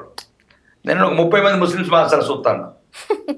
హిందువుల పేదరికము, బలహీనతలు, వాళ్ళన్నీ క్యాచ్ చేసుకుంటున్నారు. ఏదేమైనా ఇప్పటికైనా హిందువులు ఒక్కసారి జ్ఞానోదయం కలిగి కొద్దిగా సంతానాన్ని ఇవ్వగలండి. కొద్దిగా ఇదొకటే లక్ష్యం మీకు. మీరు భవిష్యత్తులో మీరు గౌరవంగా బతకాలి, మీ పిల్లలు సురక్షితంగా ఈ దేశంలో ఉండాలంటే దయచేసి సంఖ్య గేమ్ నడుస్తుంది. నువ్వు సంఖ్య తగ్గిన రోజు ఆల్రెడీ జరిగింది సార్. నువ్వు సంఖ్య ఇంకా జరిగిన దగ్గర ఏం చెప్పలేదు, జరగబోయే ప్లేస్లు చెప్తున్నా. ఇప్పుడు నిజామాబాద్ ఉంది, 42% అయిపోయింది, ఇంకొక 5 ఏళ్ళు ఉంటుంది. బైన్స్ ఆల్రెడీ టోటల్ కంట్రోల్ తప్పింది. ఇప్పుడు ఓల్డ్ సిటీ ఒక హిందూ ఎమ్మెల్యేని గెలమని చూద్దాం, లేదు కాంగ్రెస్ వాళ్ళని గెలమని, ఒక సెక్యులర్ వాళ్ళని ఒకడైనా ఓనరా, ఒకడైనా సెక్యులర్ వాడు, ఒకడు ఓల్డ్ సిటీలో గెలరు. ఇప్పుడు వీళ్ళంతా సెక్యులర్ గాలే కదా, ఒక్కడన్నా పోయి ఓల్డ్ సిటీలో గెలరు చూద్దాం. మీరు సెక్యులర్ అని పోయి, సెక్యులర్ అంటే అందరూ సమానమే కదా, ముస్లిం, హిందూ, క్రిస్టియన్ సమానమే కదా. మేము నీ కోటెద్దరం చూడరా ఒక్కడన్నా. కాబట్టి హిందువులకు కూడా చెప్తున్నాం, ఇంకా ఆట మొదలైంది. భవిష్యత్తులో బతుకుతారా? మీరు సంపాదించుకున్న బంగ్లాలు, బంగారం, అందాల మేడలు, కలలు కన్న కలలు, లేదు చిట్టి పొట్టడుగులు ఇస్తున్న మీ బిడ్డలు ఈ భారతదేశంలో వాళ్ళ సాంప్రదాయం ప్రకారం బతకాలంటే సంఖ్యను పెంచండి. బతకటానికి నలుగురు, చావటానికి ఒక్కడు. అప్పుడు ధర్మం బరాబర్ నిలబడుతుంది. యుద్ధానికైనా దేనికైనా సై ఉంటాడు చచ్చేవాడు. కాబట్టి సంతానం పెంచండి. ముఖ్యంగా హిందువులకు ఫ్యామిలీ ప్లానింగ్ ఉండకూడదు. ఎట్లయితే ముస్లిమ్స్కు ఫ్యామిలీ ప్లానింగ్ లేదు, హిందువులు కూడా ఫ్యామిలీ ప్లానింగ్ చేసుకోవద్దు. వాడు ఆపే వరకు నువ్వు ఆపద్దు. వాడు 12 మందితో క్రికెట్ ఆడేటప్పుడు నువ్వు ఇద్దరితో క్రికెట్ ఆడలేవు. వాళ్ళని పెంచుకోవాలి కదా సార్, వాళ్ళ చదువులు. వాడు ఎట్లా పెంచుకుంటున్నాడు? వాళ్ళు ఏముంది, ఒక 8-9 సంవత్సరాలు వచ్చినట్టు తీసుకెళ్లి షాప్లో పెట్టేస్తారు. మనం మీద ఒకటి పెడతాం. ఇంతకుముందు లేకుండా మా పూర్వీకులల్లా అయితేనే ధర్మం నిలబడ్డది. 800 సంవత్సరాలు ఎట్లా కాపాడగలిగారు? 9 కోట్ల మంది హిందువులు చచ్చిన హిందువులు ఎందుకు మిగిలినారు? అదే. కాబట్టి లింగడు ఉన్నట్లు ఒక ఇద్దరు ఉండి మీకు ఒక లింగడు ఒకటి కానీ ఆయన ఫారంలో కోడి వేసి బయట కొని పెంచినట్టు వేయించి ఏం చేసుకుంటారు? అదే జరుగుతుంది సార్. అదే జరుగుతున్నది. అది జరగండి, రియలైజ్ కండి. ఇక మళ్ళీ సమయం మించిపోయింది అనుకో, పరిగెడతారు. వెస్ట్ బెంగాల్లో పరిగెట్టినట్టు, కాశ్మీర్లో పరిగెట్టినట్లు, హైదరాబాద్ పాత బస్తీలో పరిగెత్తినట్టు పరిగెడతారు. ఇక పరిగెట్టడానికి మీకు ఉన్నది ఒకటే ఒక దేశం. ఈ దేశం కూడా ఇప్పుడు పరిగెత్తిననుకో, పాకిస్తాన్కి వెళ్ళి పరిగెడితే ఇండియా ఉంది, బంగ్లాదేశ్కి వెళ్ళి వస్తే ఇండియా ఉంది. ఇండియాకి వెళ్ళి పరిగెడితే ఏ దేశం పోతారో మీరు ఆలోచించుకోండి. ప్రపంచంలో దిక్కు లేని పక్షులు అయిపోతారు. మీరు కలలు కంటున్న భారతదేశం, మీ సనాతన ధర్మం, మీ బంగారు భవిష్యత్తులో మీ పిల్లలు సంతోషంగా సాంప్రదాయంతో సుంతీలు చేసుకోకుండా సరే ఏదైనా ఒక ప్రోగ్రామ్ పెట్టొచ్చు కదా, మీకు ఇంతమంది పిల్లలు ఉంటే మీకు ఈ పథకం ఇస్తాం. పండ్ల దుకాణంగా పండ్లు అమ్ముకుంటాడు 10 మందిని కంటుండండి. ఫామ్ హౌస్ ఉన్నోడికి ఏం రోగం పుట్టిందండి? పంక్చర్ దుకాణం కూడా 12 మందిని కంటాడు, వీరికేం పుట్టింది? మారాలా? ఇప్పుడు నేనేమంటున్నానంటే అదంతా సబ్జెక్ట్ కూడా, నీ ఇద్దరు బిడ్డలను బతికించుకోవడానికి ఇంకా 10 మంది బిడ్డలు కానీ అంటున్నా. ఈ ఇద్దరు బిడ్డలు ఎట్లా చస్తారు భవిష్యత్తులో? ఈ ఇద్దరిని బతికించుకోవడానికి ఇంకా 10 మంది కానీ అంటున్నా. డైరెక్ట్ చెప్తారు ఏమైంది? వాడిని రక్షించడానికి ఒకరు, వాడికి అన్నం పెట్టడానికి ఒక రైతు ఉండాలా, దేశం రక్షించడానికి ఒక సైనికుడు ఉండాలా, పోలీస్ వ్యవస్థలో లా అండ్ ఆర్డర్ నిన్ను కాపాడుతందుకు, నీకు అనుకూలంగా ఉండదందుకు ఇప్పుడున్న పోలీస్ వ్యవస్థలన్నీ ఒక రకంగా హిందూ వ్యతిరేక భావజాలంతో ఒకటి పోలీసులు ఉండాలా, ఒకటి న్యాయవాది ఉండాలా. పేదరికం ఇంకా పెరిగిపోదంటారా? ఎవరు చెప్పారు పేదరికం? అంటే ఆడికి పెరిగిన పేదరికం నీకు ఎందుకు పెరుగుతున్నది? నాకు ఈ సమస్య ఏంటంటే వాడు ఎదుటోడు కరెక్ట్గా ఉండదు కదా. వాడు మొత్తానికి మెజారిటీ ఏ రోజైతే జనాభాను పెంచి నేను మైనారిటీని చేసి నీ ఆస్తులు లాక్కోవాలని ప్రయత్నం చేస్తున్నాడు, నీ బిడ్డలను చంపాలని ప్లాన్ చేస్తున్నాడు, నీ ఆడబిడ్డలను అత్యాచారం చేయాలని ప్లాన్ చేస్తున్నాడు, బలవంతంగా లవ్ చేయాలని ప్రార్థిస్తున్నాడు. ఇదంతా ఆపాల్సింది ప్రభుత్వమే కదా. ప్రభుత్వం ఎవరైనా ముస్లిం లీగ్ ప్రభుత్వం ఉండదు, ముస్లింలకు అనుకూలమైన ప్రభుత్వం. ఇప్పుడు ఒకటండి, కొన్ని చట్టాలు ఒకే రోజు కాకపోవచ్చు. నువ్వు చైతన్యవంతమైన కదా, మేల్కొన్నావు కదా, చదువుకున్న సన్నాసివి కదా. ఇప్పుడు హైదరాబాద్ సన్నాసులకు చెప్తున్నా, కొనరా ఓల్డ్ సిటీలో ఉండే ప్రాపర్టీ కొంటారు, మీరు గచ్చిబౌలిలో కొంటమంటారు, లేకపోతే మోకిల్లో కొంటమంటారు, లేకపోతే కోంపెల్లో కొంటమంటారు. ఒక్కడైనా కొనరా, సాఫ్ట్వేర్ ఇంజనీర్ కావచ్చు, డాక్టర్లు కావచ్చు, హాస్పిటల్ కావచ్చు, ఇంజనీర్లు కావచ్చు, ఒక్కడైనా ప్రాపర్టీ ఓల్డ్ సిటీలో కొంటారా? చూస్తాను. మీకుందా సార్ ఓల్డ్ సిటీలో ప్రాపర్టీ? నేను మళ్ళీ చెప్తానండి, అంటే నేను దాని ప్రమాదం చెప్తున్నా, మీకు అర్థం కావట్లేదు. నేనేమంటే ప్రమాదాన్ని ఒప్పుకుంటున్నాం. ఒప్పుకున్నప్పుడు రాబోయే ఒకటండి, నిన్నటి వరకు మనం మేల్కొనలేదు. ఈ రోజు రోజుకు ఈ దేవుడు ఎందుకో సోషల్ మీడియా కొద్దిగా చెడుకు కొద్దిగా మంచికి సృష్టించాడు. ఈ సోషల్ మీడియాలో మాత్రం హిందుత్వ భావజాలం, హిందువుల ఐక్యత పెరుగుతుంది. కలిసి ఉంటేనే బతుకుతాం అనేది అవగాహనకు వచ్చారు. అయితేనే మేము ఈరోజు 2 సీట్లున్న బీజేపీ 300 సీట్లకు వచ్చిందంటే వాళ్ళలో వచ్చిన చైతన్యం మాత్రమే. నేనేం చెప్తున్నాను, దయచేసి ఏదో రాజకీయాల గురించి కాదు మాట్లాడేది, మీ బతుకుల గురించి మాట్లాడుతుంది. ఇప్పుడు కాంగ్రెస్ వాడికి, రేవంత్ రెడ్డికి, కేసీఆర్కి ఒక ఆట, రాజకీయం అనేది ఆట.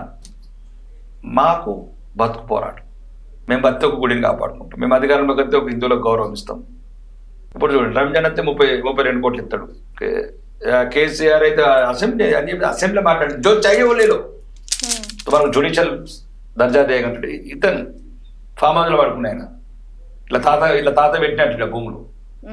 తెలంగాణ అసెంబ్లీలో మాట్లాడిండండి మాజీ ముఖ్యమంత్రి, మజ్లిస్ వాళ్ళకు ఆకు జో చాయ్యలేదు, జో చాయ్యలేదు, పూరలేదు.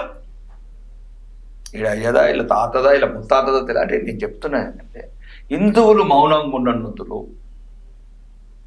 ఈ అన్యాయం, ఈ అవమానాలు ఎప్పుడు ఉంటాయి. మేము మేముంటే 20 ఏళ్ళు బతాం. ఇంతకుముందు మాలాంటి చాలా మంది చెప్పారు, బంగ్లాదేశ్లో ఉన్నప్పుడు చెప్తే ఆ సన్నాసులు లేదు, ఇప్పుడు చూస్తున్నారు. పాకిస్తాన్లో చెప్పినారు, అర్ధరాయిట్ అయిపోతున్నాయి బతుకులని మాలాంటి వాడు చెప్పిండు. అన్న నవ్విండో అమరకి అవత కూర్చోతా అంటే మొత్తం వచ్చి ఇప్పుడు నిన్న కాక పాకిస్తాన్ మంత్రి ఐస్ క్రీమ్ అమ్ముకుంటున్నాడు రాజస్థాన్లో, హిందూ. కాబట్టి గతం చెప్తున్నాం. ఆఫ్ఘనిస్తాన్లో ఒక్కరు లేకుండా చేసినారు, పాకిస్తాన్లో మొత్తం తీసేసినారు, బంగ్లాదేశ్లో తీసేసినారు, కాశ్మీర్లో తీసేసినారు.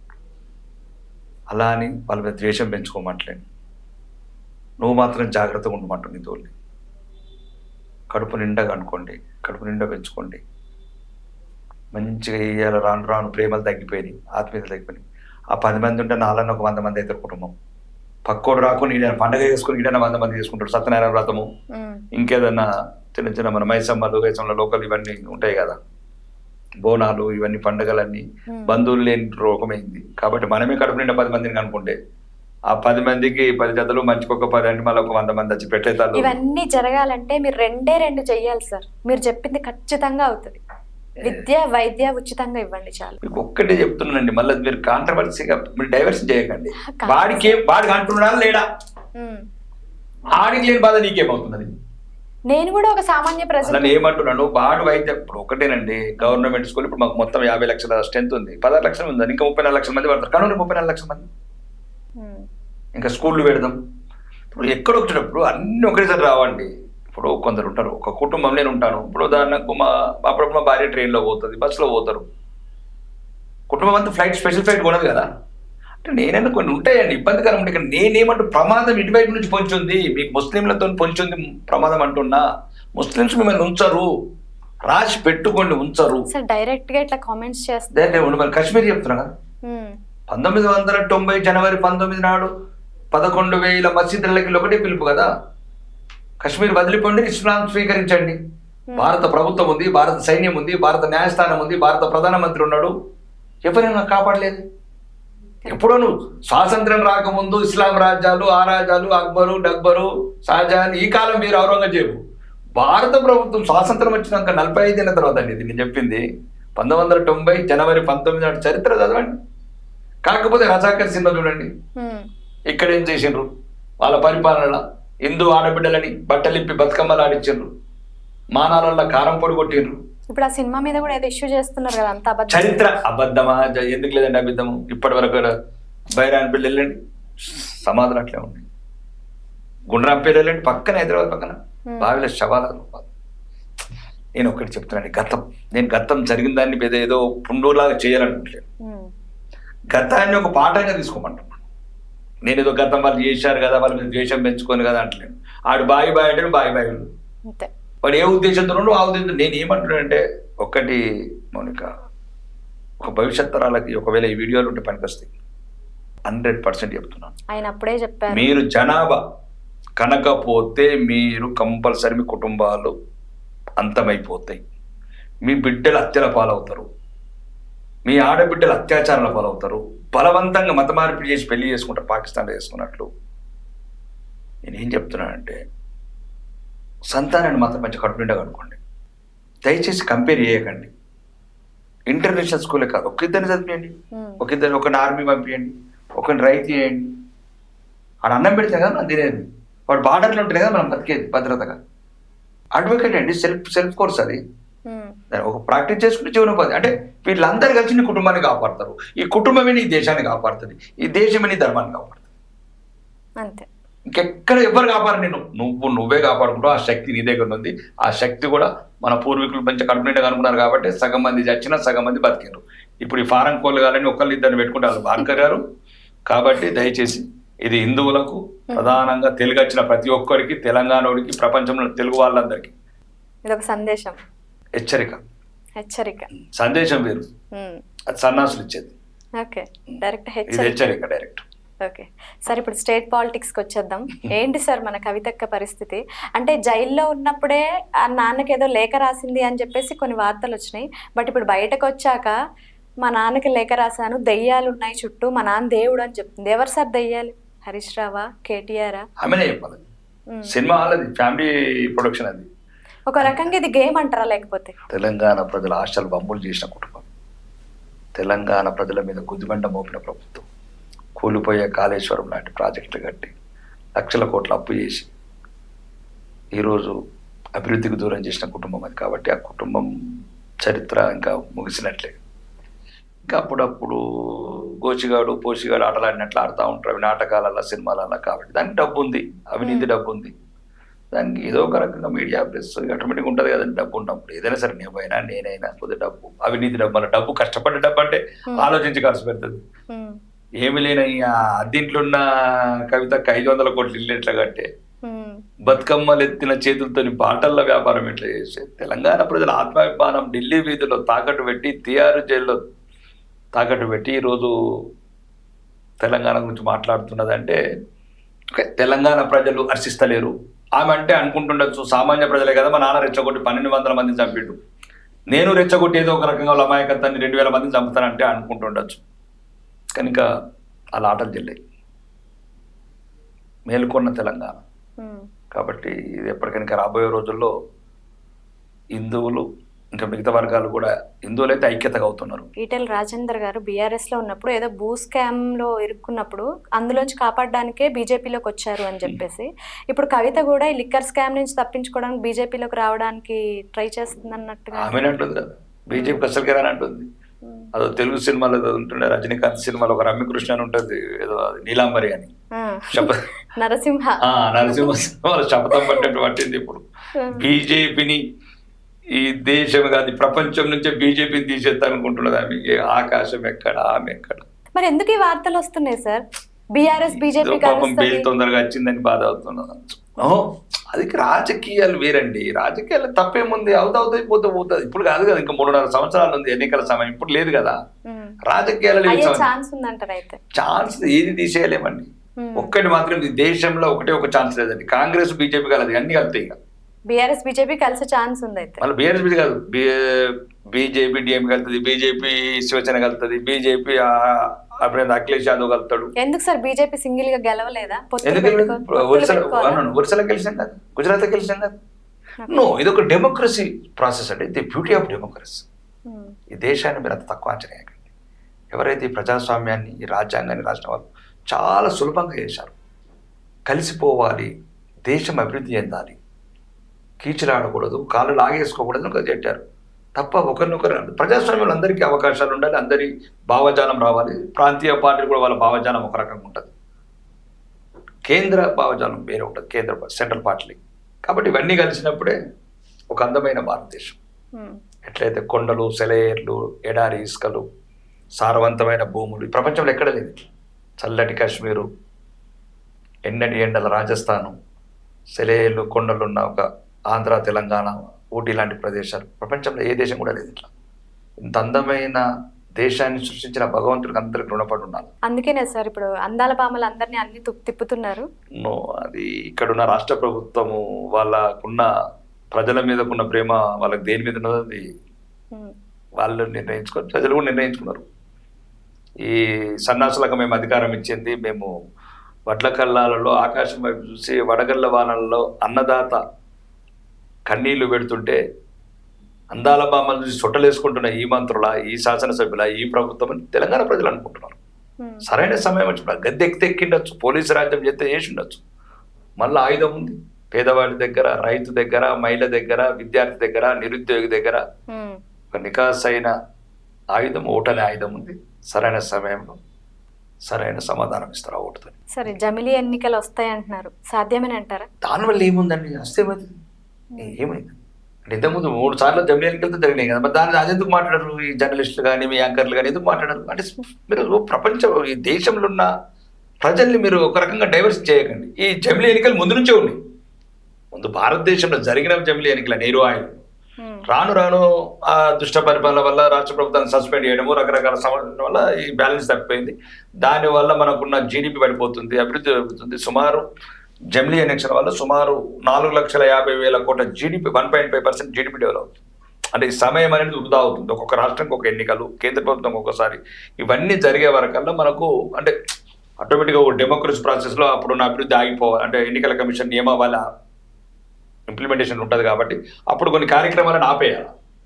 ఒకేసారి ఆపేస్తే ఏం కాదు, కానీ మొత్తం సంవత్సరానికి 3 సార్లు ఆపేయడం, ఒక్కొక్క రాష్ట్రానికి ఒకసారి ఆపేయడం వల్ల ఈ అభివృద్ధి ఏదైతే గ్రోత్ ఉందో అది ఆగిపోతుంది. దాన్ని అంతా క్యాలిక్యులేషన్ చేసి రామ్నాథ్ కోవింద్ గారిని ఒక మంచి దేశంలో ఉన్న మేధావులతో ఒక కమిటీ చేసి దీనివల్ల ఏమి లాభాలు ఉన్నాయి, దీనివల్ల ఏం నష్టాలు లేదని చెప్పమంటున్నాం, లాభాలు చెప్తున్నారు. దీన్ని మొత్తం కలిపి భారతదేశం అంతా ఇప్పుడు చర్చ జరుగుతున్నది. వేదికల ద్వారా, దాని ద్వారా, మేధావుల ద్వారా తీసుకుంటున్నారు. అన్ని క్రోడీకరించి 2027-2028 చేసి, ఒకవేళ మెజారిటీ ప్రజలు, మెజారిటీ మేధావులు కావచ్చు, ఇక సంఘ వీళ్ళు కావచ్చు, ఇంటలెక్చువల్స్ కావచ్చు, వాళ్ళ ప్రకారం ఇది ఈ దేశానికి 1 నేషన్ 1 ఎలక్షన్ అని పెట్టినప్పుడు ఈ దేశానికి ఎన్ని రకాలుగా ప్రయోజనకరం, కొన్ని లక్షల గంటల వర్కింగ్ అవర్స్ కావచ్చు, కొన్ని కోట్ల రూపాయలు వృధా కాకుండా కావచ్చు, మానవ వనరులు ఈ అభివృద్ధి నిరోధకం కావడం కావచ్చు, ఇవన్నీ అభివృద్ధి వైపు తీసుకెళ్ళచ్చు. ఈ దేశానికి ఇది మంచిది అనుకుని చేస్తారు. దాని గురించి ఏదో పెద్ద దానికి సంబంధం ఏముంటాయండి? దానివల్ల ఏముంటుంది, దేశం మంచి కోరుకోవాలా, దేశ అభివృద్ధి కోరుకోవాలా, అంతే తప్ప ఈ పనికి మళ్ళీ రాజకీయాలు పట్టించుకోవద్దు. సార్, ఇప్పుడు కాళేశ్వరం ప్రాజెక్టు మీద ఈడీ నోటీసులు ఇచ్చింది కేసీఆర్కి, హరీష్ రావుకి, రాజేందర్ గారికి కూడా. రాజేందర్ గారు నేను మా పార్టీతో మాట్లాడి సంప్రదింపులు చేసిన తర్వాత నేను వస్తాను అని చెప్పారు. ఆయన ఎప్పుడు హాజరవుతారు? దానికి ఇప్పుడు హాజరవచ్చు, పోతాడు. ఏముంది పాపం రాజేంద్ర అని ఏముండదు అట్లా. రాజేంద్ర అంటే బ్యాంక్ క్యాషియర్, ఆయనకేం సంబంధం ఉండదు అట్లా. ఆర్థిక శాఖ మంత్రి బిల్లు వస్తుంది పంపించండు. మా రాజేంద్రకి ఏం సంబంధం ఉంది అట్లా? మరి నోటీసులు ఇచ్చింది, నోటీస్ అనేది రొటీన్లో 100 మందికి ఇచ్చిన నోటీస్, 100 మంది తప్పించినట్టు కాదు. అక్కడ డిజైన్ చేసిన బ్రహ్మ 2 ఫామ్ హౌస్ ఉన్న బ్రహ్మను పిలుపుతారు పెట్టి వస్తాడంట సార్ బ్రహ్మ నేనే బయటికి? నేనే ఇంజనీర్ అన్నాడు, నేనే ఆర్కిటెక్చర్ అన్నాడు, నేనే స్ట్రక్చర్ అన్నాడు. ఇంకొకైనా హరీష్ రావు అలియాస్ కాళేశ్వరరావు. కాళేశ్వరం. అప్పుడు ఆయన గవర్నర్ నరసింహన్ గారు పెట్టారు, నేను పెట్టలేదు పేరు. ఓకే. ఇప్పుడు కాళేశ్వరరావు, బ్రహ్మ, వీళ్ళందరూ ఏమేం చేసినారు? ఈ పాములు, పుట్టలు ఉన్న పాములన్నీ బయటికి వచ్చినాక మా అన్న ఏం చెప్తాడు? ఆర్థిక శాఖ మంత్రి చెక్ వచ్చింది, సంతకం పెట్టినా. ఆయన ఒక విధానపరమైన నిర్ణయాలకు రాజేంద్రకి సంబంధం ఉండదు. సమిష్టిగా మంత్రివర్గం తీసుకుంటుంది. మెయిన్ ఏంటంటే ముఖ్యమంత్రి, ఇరిగేషన్ మంత్రి, అల్లుడు ఇరిగేషన్, మా అమ్మ బ్రహ్మ, కాబట్టి ఇద్దరు పని అవుతుంది. మా పాపం మా రాజేంద్ర అంటే చెక్ వచ్చింది, అలా బ్యాంక్ లో బ్యాలెన్స్ ఉన్నది ఇచ్చేసిన అంటాడు. చెక్ ఇచ్చినోడు తప్పు, బ్యాంక్ లో బ్యాలెన్స్ పెట్టినోడు తప్పు అంటాడు. నా బాధ్యత ఏంటంటే క్యాషర్, బ్యాంక్ క్యాషర్ అనుకోండి, మీరు ఏం చేస్తారు? క్యాష్ ఇస్తా. ఇప్పుడు నేను చెక్ రాస్తా, నా అకౌంట్లో డబ్బు ఉంటుంది. ఫలానా ఇంకొక మీ కెమెరా మ్యాన్ చెక్ రాసి ఇచ్చిన అనుకో, నువ్వేం చేస్తావు? ఓన్లీ నువ్వు క్యాష్ ఇవ్వడం, అంతే నీ బాధ్యత. ఈ అంటే కుదరదు, ఎందుకంటే అక్కడ అకౌంట్లో ఉంది, నా అకౌంట్లో. దొరనేమో ముఖ్యమంత్రి, దొరల్లుడేమో ఇరిగేషన్ శాఖ మంత్రి. దొరల్లుడు కాళేశ్వరరావు, బ్రహ్మ ఇద్దరు. ఆటోమేటిక్గా రాజేంద్ర ఏం చేస్తాడు? కాబట్టి పోతాము, ఏదైతే కమిటీ ఉందో విజయఘోష్ కమిటీకి ఏ వివరాలతో ఆ వివరాలు ఇస్తాడు. కాబట్టి మా రాజేంద్ర అన్న దాంట్లో కడిగిన ముత్యము, కాసైన బీసీ బిడ్డ, ఉద్యమకారుడు, పేదలను ప్రేమించే గొంతు, పేదల పక్షాన నిలబడే గొంతు. కాబట్టి రాజేంద్ర అన్నకు అంత మంచి జరుగుతుంది. సార్, రాష్ట్ర అధ్యక్ష పదవిని ఎందుకు ఎన్నుకోలేకపోతున్నారు బీజేపీ? ఎందుకు ఎన్నుకోవాలా? అదేంటి సార్, రాష్ట్ర ఒక అధ్యక్ష పదవి అనేది ఉన్నాడు కదా అధ్యక్షుడు. మీకేం బాధ? మాకు అధ్యక్షుడు ఉన్నాడు కదా ఇప్పుడు. ఎవరు సార్? కిషన్ రెడ్డి గారు. ఓకే. ఒక పైలట్ లేకపోతే కదా ఇంకో పైలట్ పెట్టేది, ఫ్లైట్లో నడుపుతున్నాడు కదా ఫ్లైట్. అంటే దాని ఫ్లైట్లో పైలట్ పోతున్నది, డ్రైవర్ పోతున్నాడు, రోడ్ మీద డ్రైవర్ పోతున్నాడు. విజయవాడ దాకా పోయినాక చూస్తాం. ఆరోగ్యం మంచిగా ఉంది, నెల్లూరు దాకా తీసుకుపోతాం. ఇప్పుడు మీకు నేను చెప్పింది అర్థమైందా? మాకు అధ్యక్షుడు ఉన్నాడు, ఆ అధ్యక్షుడు ఆధ్వర్యంలోనే 8 మంది ఎమ్మెల్యేలను గెలిచాము, ఆ అధ్యక్షుడు ఆధ్వర్యంలో 8 మంది ఎంపీలను గెలిచాము, ఆ అధ్యక్షుడు ఆధ్వర్యంలో 2 మంది ఎమ్మెల్సీలు గెలిచాము. మాకేం కావాలా?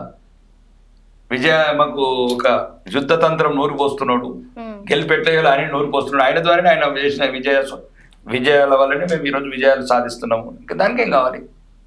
8 మంది ఎంపీలు గెలిచామా లేవా? చేవెళ్ళ మాదే, సికింద్రాబాద్ మాదే, మల్కాజిగిరి మాదే, నిజామాబాద్ మాదే, కరీంనగర్ మాదే, ఆదిలాబాద్ మాదే. ఇంకా ఎక్కడెక్కడ ఇంకొక 3 జిల్లాలను కొడితే ఫినిష్ ఇట్. వరంగల్, నల్గొండ, ఖమ్మం కథం, గేమ్ క్లోజ్ చేస్తాం. తెలంగాణ సెక్రటరియట్ మీద రేవంత్ రెడ్డి, అసౌద్దీన్ ఓవైసీ అద్దన్నా కానీ కాషాయ జెండా ఎగిరేస్తాం. ఫ్యూచర్ లో అవి కూడా గెలవడానికి ఏంటి సార్ మీ వ్యూహం? ఏంటి బీజేపీ వ్యూహం? ప్రజలను ఐక్యతపరచడము, అభివృద్ధి వైపు తీసుకెళ్లటము. కేంద్ర ప్రభుత్వం ఈరోజు భారతదేశాన్ని ఎట్లా ముందుకు తీసుకెళ్తున్నది అభివృద్ధిలో? అభివృద్ధి అన్నిటికన్నా అభివృద్ధి మెయిన్ పాయింట్ అండి మేము చెప్పేది. వికసిత భారత్ ఏమేమి చేశాము ఈరోజు. చూడండి, బేగంపేట రైల్వే స్టేషన్ ఇక్కడ చూడగలరు, బేగంపేట రైల్వే స్టేషన్ చూడు, చర్లపల్లి రైల్వే స్టేషన్ చూడు, కరీంనగర్ చూడండి. అవి ఎయిర్పోర్ట్ లాగా కడుతున్నామండి. అవి మధ్య తరగతి వారికి ఒక ఆధునిక వసతులని భారతం తయారు చేస్తున్నాం మేము. ఈ కాంగ్రెస్ ప్రభుత్వంలో 2 జనరేషన్లు చచ్చిపోయినాయి ఏ సౌకర్యాలు చూడక.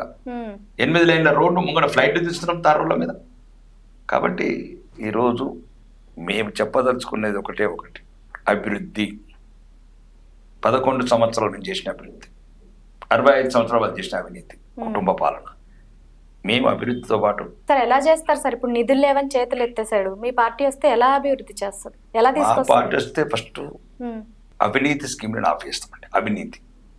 అవినీతిని అరికడతాం, దుబారా అరికడతాం. ఇట్లా ఇప్పుడు మినిస్టర్ కదా, మంత్రుల హెలికాప్టర్లు రోజు 2-3 హెలికాప్టర్లు పట్టుకుని తిరుగుతున్నారు. అవన్నీ దుబారా ఖర్చులు మానేసి అవినీతిని కంట్రోల్ చేసి, దీన్ని ఎట్లయితే ఇప్పుడు సుమారు పక్క రాష్ట్రం ఆంధ్రప్రదేశ్ డబుల్ ఇంజన్ సర్కార్ ఎట్లయితే అభివృద్ధిలో పరుగులెడుతుందో అట్లా ఎక్కడెక్కడైతే లోపాలు ఉన్నాయని సరిదిద్ది, ఎట్లా నికాసైన హిందూ బిడ్డలు, కాషాయ బిడ్డలు, ఈ దేశాన్ని, ఈ రాష్ట్రాన్ని, ప్రజలను ప్రేమించే నాయకులు వస్తారు. కాబట్టి వాళ్ళు కరెన్సీని ప్రేమించే నాయకులు కాంగ్రెస్ వాళ్ళు.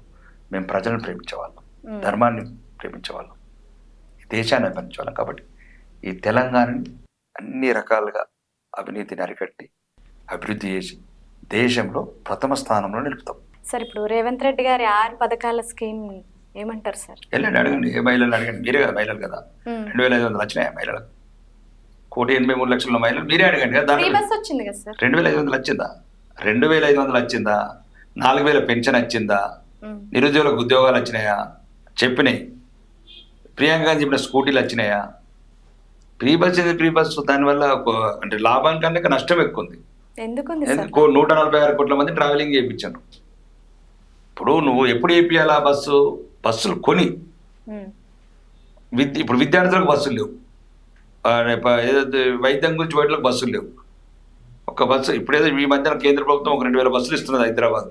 ఇంకా తప్పనట్లేదు, ఇది సన్నాసులను పట్టించుకుంటే మొత్తం పోతుంది, ఇది రాష్ట్రాన్ని పాటిస్తుందని ఇప్పుడు ఎలక్ట్రికల్ బస్సులు ఒక 2000 బస్సులు శాంక్షన్ చేసినాం. ఓకే, ఏదేమైనా తెలంగాణ ప్రజలు ఈరోజు రైతులు అందరికీ రుణమాపని కొందరికి చేశారు. సార్, ప్రతిపక్షాలు అంటే జీవన్ రెడ్డి లాంటి వాళ్ళు మీ మీద కొన్ని ఎలిగేషన్స్ చేస్తున్నారు. ఏంటంటే ఈయన ఆర్మూర్లో కాకుండా హైదరాబాద్లోనే ఎక్కువ ఉంటాడు, ఇంకా పరిపాలన ఎక్కడి నుంచి వస్తుంది అని చెప్పేసి, దీనికి మీ సమాధానం? ఇప్పుడు ఆర్మూర్ ప్రజలకు తెలుసు నేను ఎక్కడ ఉంటానని. నేను ఆర్మూర్లో వారానికి 3 రోజులు ఉంటాను. 3 రోజులు నా నియోజకవర్గం మొత్తం తిరుగుతా గంట సేపు. 90 విలేజ్లు, 3 మండలాలు, పాత మండలాలు. రెండోది ఇంకా 2 రోజులు సెక్రటరియట్. నాకు ఏదైతే రాష్ట్ర ప్రభుత్వం మీద ఒక ప్రతిపక్ష ఎమ్మెల్యేగా కొన్ని ఇబ్బందులు ఉంటాయి, దాని గురించి అభివృద్ధి గురించి మంత్రుల చుట్టూ తిరగాలి, ఆఫీసర్ల చుట్టూ తిరగాలి, కాలేజీల గురించి కావచ్చు, హాస్పిటల్ చుట్టూ కావచ్చు, రోడ్ల గురించి కావచ్చు. లేకపోతే నేను అక్కడనే ఉన్నాను, ఇక్కడ నా ఫైల్స్ ఎవరు మూమెంట్స్ చేయరు. 2 రోజులు సెక్రటరియట్, ఇంకొక రోజు పార్టీ నాకు చర్మన్ ఇచ్చి, నాకు బీఫామ్ ఇచ్చి, నన్ను గెలిపించి, అక్కడ కూడా కార్యకర్తలకు ఇబ్బంది ఉన్నది, భారతీయ జనతా పార్టీ సైన్యానికి ఏదైనా సమస్యలు ఉన్నాయి, హిందువులకు ఏదైనా కూడా ఇబ్బంది ఉన్నాయి, వారానికి ఒక రోజు ఆఫీస్కి వెళ్తాను. ఇంకొక రోజు ఇంకా మనిషి అయి పుట్టినందుకు ఫ్యామిలీ, మానవ సంబంధాలు, ఇంకేం చేయాలి, అది కూడా రోజు 500 కాళ్ళు అటెండ్ చేస్తాను, 500 వాట్సాప్ కాల్ అంటే మెసేజ్లు అటెండ్ చేస్తాను. ప్రజలకు కావాల్సిన ప్రతి 6 పిఏలు ఉన్నారు, మండలానికి 2 గవర్నమెంట్ పిఏ ఉన్నారు. ప్రతి సమస్యని ప్రజలకు ఏదైతే సంబంధించిందో నిమిషాలలో పరిష్కరిస్తారు. మా దగ్గర మా భారతీయ జనతా పార్టీ అదృష్టం ఏంటంటే 99% నిజాయితీ పనులు, నికాసైన వీరులలో, అవినీతి, ఈ అడ్డం తిడ్డం పనులు, ఈ కమర్షియల్ కాంగ్రెస్ బీఆర్ఎస్ లాగా అట్లా ఉండరు మా కార్యకర్తలు. వాళ్ళు ఎంతసేపు వాళ్ళ పనులు చేసుకుంటారు, ఏదైనా ప్రజల సమస్యలు వచ్చినప్పుడే మా దగ్గరికి వస్తారు, సంప్రదిస్తారు. తప్ప ఫైర్ ఎవీల్ చేసుడు, లేకపోతే కబ్జాలు చేసుడు, అసలు వాళ్ళ రక్తంలోనే లేదు, బీజేపీ కార్యకర్తల రక్తంలో. కాబట్టి నేను అదృష్టవంతాను అట్లాంటి కార్యకర్త. మరీ ముఖ్యంగా ఆర్మూర్ నియోజకవర్గంలో 90 గ్రామాల కార్యకర్తలు, ఒక నిజాయితీ పరులైన కార్యకర్తల సైన్యం నాకు దొరకటం నా అదృష్టంగా భావిస్తాం. ఇంకా వాళ్ళ వ్యక్తిగత ఓకే, ఇందాక 6 గ్యారెంటీల గురించి మధ్యలో ఆపేస్తారు, వాటి గురించి ఏంటి సార్ పరిస్థితి? ఎప్పుడు మీరే ఇప్పుడు 2500 ఇస్తున్నాడని కానీ లేదు సార్.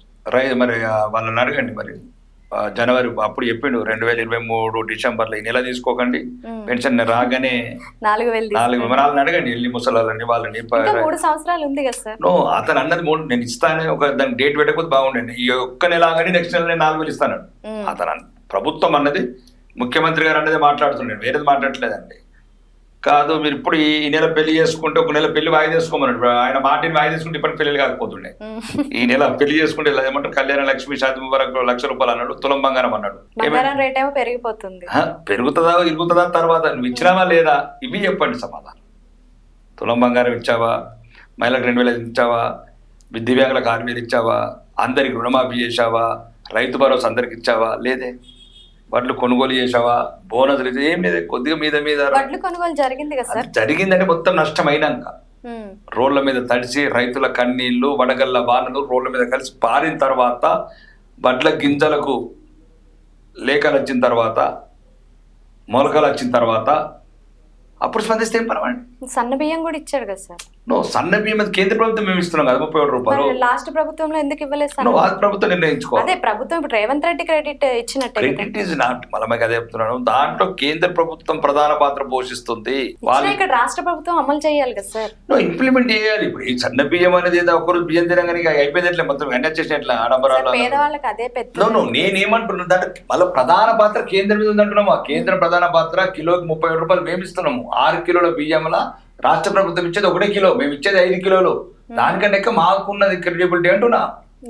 కాబట్టి రైతులకు యూరియా కావచ్చు, పేదలకు సన్న బియ్యం కావచ్చు, లేకపోతే ప్రధానమంత్రి ఆవాస్ యోజన కింద ఇల్లు కావచ్చు, లేకపోతే ప్రధానమంత్రి సడక్ యోజన కింద రోడ్డు కావచ్చు, ఎన్ఆర్జీఎస్ కింద డ్రైనేజెస్ కావచ్చు, లేకపోతే ఏమంటారు జాతీయ ఉపాధి పథకం కింద ఈరోజు ప్రజలకు పనులు కావచ్చు, వైకుంఠ ధామాలు కావచ్చు, గ్రామ పంచాయతీలు కావచ్చు, ప్రతి అభివృద్ధి, రైల్వే స్టేషన్లు కావచ్చు, నేషనల్ హైవేస్ కావచ్చు, ఈ రీజనల్ రింగ్ రోడ్ కావచ్చు, మేము లేకపోతే ఇక్కడ జీతాలకి లేవు అని ముఖ్యమంత్రి అంటుంటే, చెప్పులు దొంగని అనుకుంటుంటే ఆయన అనుకుంటే, అప్పుల పాలైపోయినా నిండా మునిగిపోయినామని ఆయన అంటుంటే, నన్ను ఓసుకున్నా మీకు రూపాయి రాదని ఆయన అనుకుంటే, ఇంకా మీరు మళ్ళీ దాంట్లో ఏదో ఈకలు తీస్తారు, కొడుకుటి మీద ఈకలు తీసినట్టు ఆయన చేసేది అని ఉన్నది ఏంటి సార్? ఇప్పుడు అదే డౌట్ సార్ ప్రజలకు కూడా, లేవు లేవు లేవు అంటున్నారు. ఇప్పుడు నెక్స్ట్ ఎవరు వచ్చినా గానీ మాకు ఏం చేస్తారు? అదే బీజేపీ వస్తే బరాబర్ సెంటర్ మాదే, అబిడ్స్ మాదే, ఢిల్లీ మాదే, కాబట్టి బరాబర్ ఎట్లా